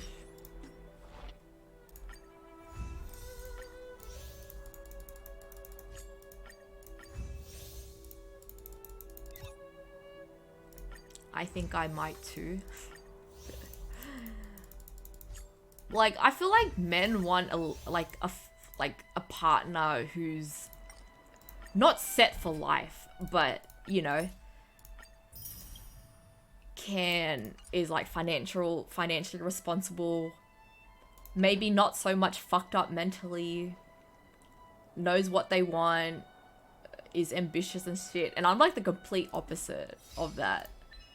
And I guess looking back on my relationships, I kind of feel like I don't think anyone can handle me with my mental problems, because I have a lot of problems and other shit as well that I'm too afraid to like talk about with people, that I'm very ashamed about. So it's like, I don't think guys want that, or girls, whoever I date next. I reckon people don't, like, I'm an example of who you wouldn't want to date, because I'm like trash and I don't know what I want and I'm a bit of a mess and I've made a lot of poor decisions in my life that affected me today and I'm ashamed of it. I'm working towards getting better and being better and making better choices in my life, but yeah, I'm in a bad place right now. So it's sort of like, I kind of like accept the fact that no one's gonna want to date me at all. Like, literally, I think I accept the fact that I'm gonna be alone for the rest of my life, and that my cats won't judge me. So, hey, some guys like trash. I don't think so. I'm worse than that. What's worse than trash?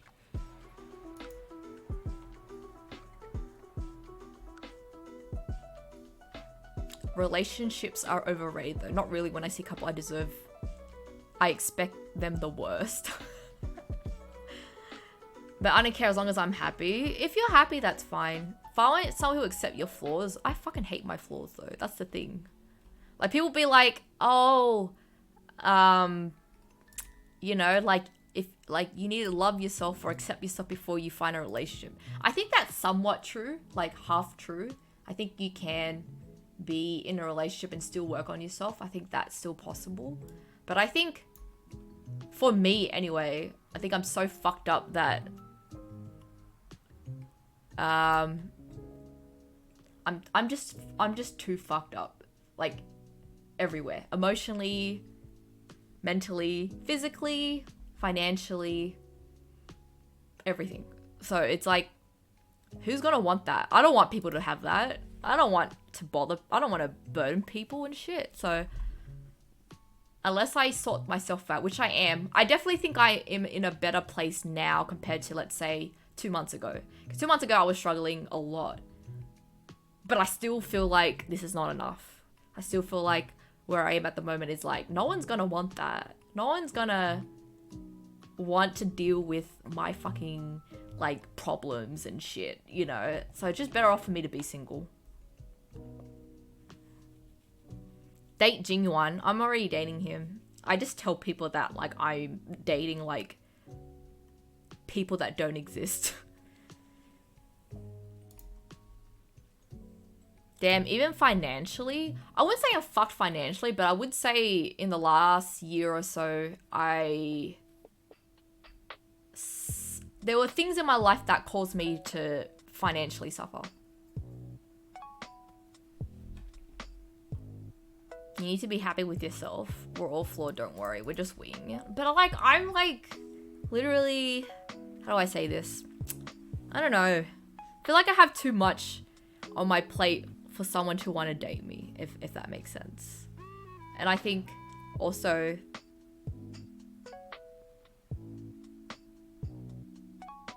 Don't take this personally. I'm not saying all men, but some men are just shitty. Just based on the people I have to deal with in my life. Like, they're just fucking shit. And it's like, why? Like, oh my gosh. But it is what it is. I know people be like, you'll find someone. You'll find someone. You'll find one good guy, but it's like...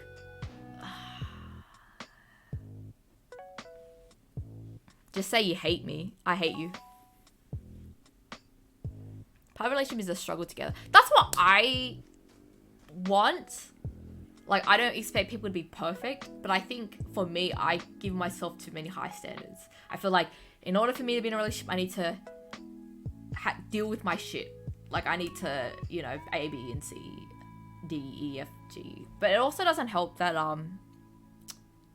like, I bought a car last year. That's a big achievement for a lot of people, including myself. But that's a big chunk of money, right? But at the same time, I needed a car. It wasn't like, oh, hey, I'm just gonna walk in and buy a car because I feel like it was more of a, my car's dying and I need a new car. So it was a nice feeling. I think that's one achievement for last year. But other than that, last year was shit. Let's just say, it was fucking crap. It was, I was mentally very sick. So I had to take a lot of time off work. A lot of people know that. And so I'm still recovering from that. And I think because of that, right, I'm in a very shitty place at the moment. And I don't think people want to deal with that. And on my birthday, it's all small steps. We're working on ourselves one day at a time. But like, I'm so fucked. Like, I'm fucked up. Like, I'm literally, no one is as bad as me. Is my I'm just ranting at the moment, but like, no one is as bad as me. I feel like everyone is doing so well, and then there's me. Like, I'm like down here, and everyone's like up there, and I'm just like, man, like,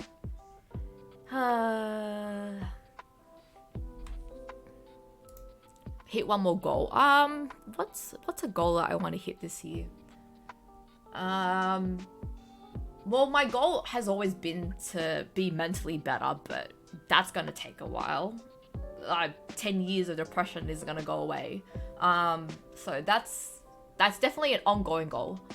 But I think this year would be obviously to keep saving money, which I'm doing better at, but it takes a long time to save money. I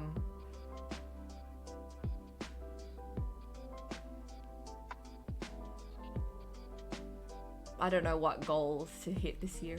I did say I wanted to like get better at piano. But I think it keeps changing. I think right now, if I had to think about my goal this year, it would be like, I really am enjoying speedrunning Mario. So I really want to like get to a point where I can do that. That's my current goal, is like games. But I think for me personally would be obviously to be better mentally, financially, and emotionally. Because not to, you know, I'm not trying to farm sympathy or anything, but I will admit that I wasn't doing very well mentally last year. As you guys know, I was in hospital. So that in itself, I'm still healing from. I'm still recovering from. And that was a lot for me. And I think it's still going to be an ongoing thing that I need to work on. Like, I have a lot of bad days and I have a lot of like mental shit that I need to work with, because like I'm so fucked in my brain that I don't think I'll ever be normal. But never say never, I guess. I think as long as I don't give up, I think that would be a thing. But anyway, one day at a time. Eventually I'll get there. Who knows? Probably won't be this year or next year, but if I can learn to cope better with my depression, I think that would be really good. Yeah. My ex was mentally depressed and in the worst state possible, and we still work at it. Last 5 years, but she's better than before. I wish I had someone like that. You're doing good in our eyes. I don't know, man. I don't know. But I think I'm just like comparing myself to other people, or just feeling like, oh, but at my age, I should already have this amount of money in my bank account. I should already have my shit together and stuff. But unfortunately, I got dealt with pretty rough cards in life. So I guess I'm not better off compared to a lot of people, which is something I have to learn to be okay with. I'm not saying like I hate people who are more better than me, or I envy those who are luckier or more successful. That's not it. It's just more of like, why me? Like, why me? Why do I have to go through this? But I guess like out of it, there's always a silver lining. Like you kind of learn a lot of stuff about yourself and other people, and yeah, I don't know what I was going about that. Hi Dula. Yeah, maybe, but I chose to have a Funko Pop and Pokemon card addiction. I mean, I'm addicted to 2D men, which is probably not something I should I should openly talk about. That'd be weird, you know? I am weird. What am I talking about? But the point is... What is my point? Anyway, the point is... I'm fucked up. That no one can touch my mind. Like, I'm bottom of the barrel. I'm trash. I'm literally just... I just hate myself so much. Oh my god. It's okay. It's okay. It's not okay, but it's okay. If that makes sense. We're all weird. But I'm the worst. I mean, I'm weirder than a lot of people. Sorry, I'm just tying my pants. I'm a shithead though. I'm pretty bad. I think I'm bad. I keep making bad decisions. That's pretty bad. By bad decisions, I'm not like, it's not like, you know, I'm breaking the law or anything, but I do shit and I don't really think. I'm very impulsive, so I'll do shit and then when the consequences come, I'm like, man, why did I do that? And I kind of regret it after. Some people are lucky and live a straight path, where a lot of us will face obstacles along the way. I get, yeah, that is true. I don't know, I'm just hard on myself. I think that's my biggest issue. I'm too hard on myself, and I feel like if I don't get to where I want to be at this current time, it's like, wow, you're fucking trash. You're like a piece of shit. No good, garbage human being who doesn't deserve good things in life. You know? I don't care about finding someone. I really don't at this moment. Like, I'm not depressed about finding someone. I'm just depressed because I'm not where I want to be. That's all. I'm just like, fuck everything. It's kind of shit. Like, I'd love to go overseas. I would love to go to Japan and shit, but I can't because I'm not in a good place to afford that right now, right?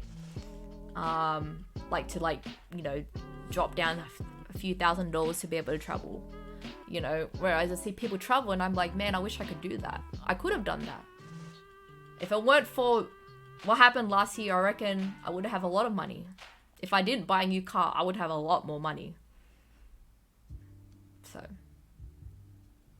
my dating life is god awful. What does that mean? As in, like, you're just, like, as in you're single, or is just you deal with stupid people?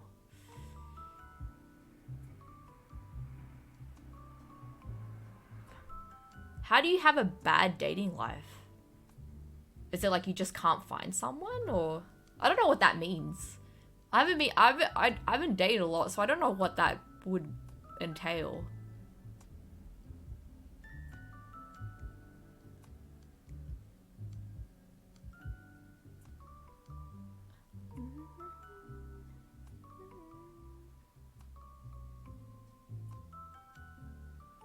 I'll tell you about it sometime.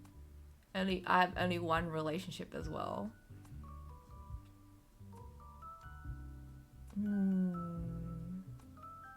I met some real shitty people. Oh, you mean like you just... Okay, that makes sense. I need a pinch emote. Anyway. I think I'm gonna die alone. I hardly believe that. I would like to say I'm joking, but I feel like I've accepted the fact that I'm just trash. And I don't deserve anything. So that's why I play games, so I don't think about that shit, you know? So hopefully I'll be able to play Final Fantasy 16 demo this Friday. If not, I'll, like, if I'm not streaming on Friday, I'll let you guys know if I'm streaming tomorrow to make it up for Friday.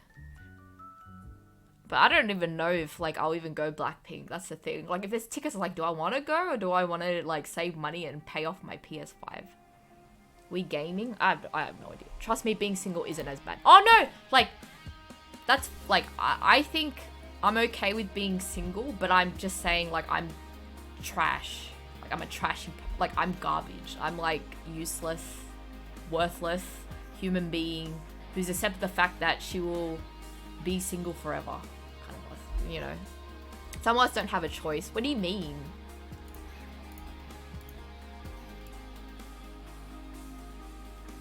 I'm sure we'll all find someone.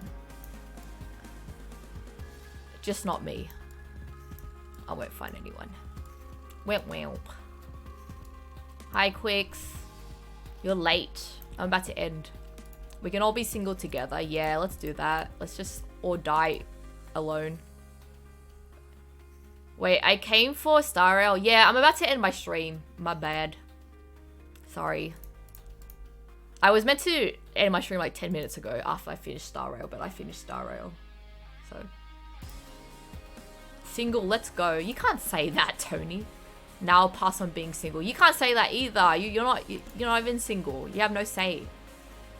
Is it because I asked that question? No. Not really.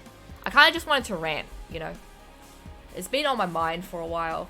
The fact that, like, I hate myself. And people should hate me.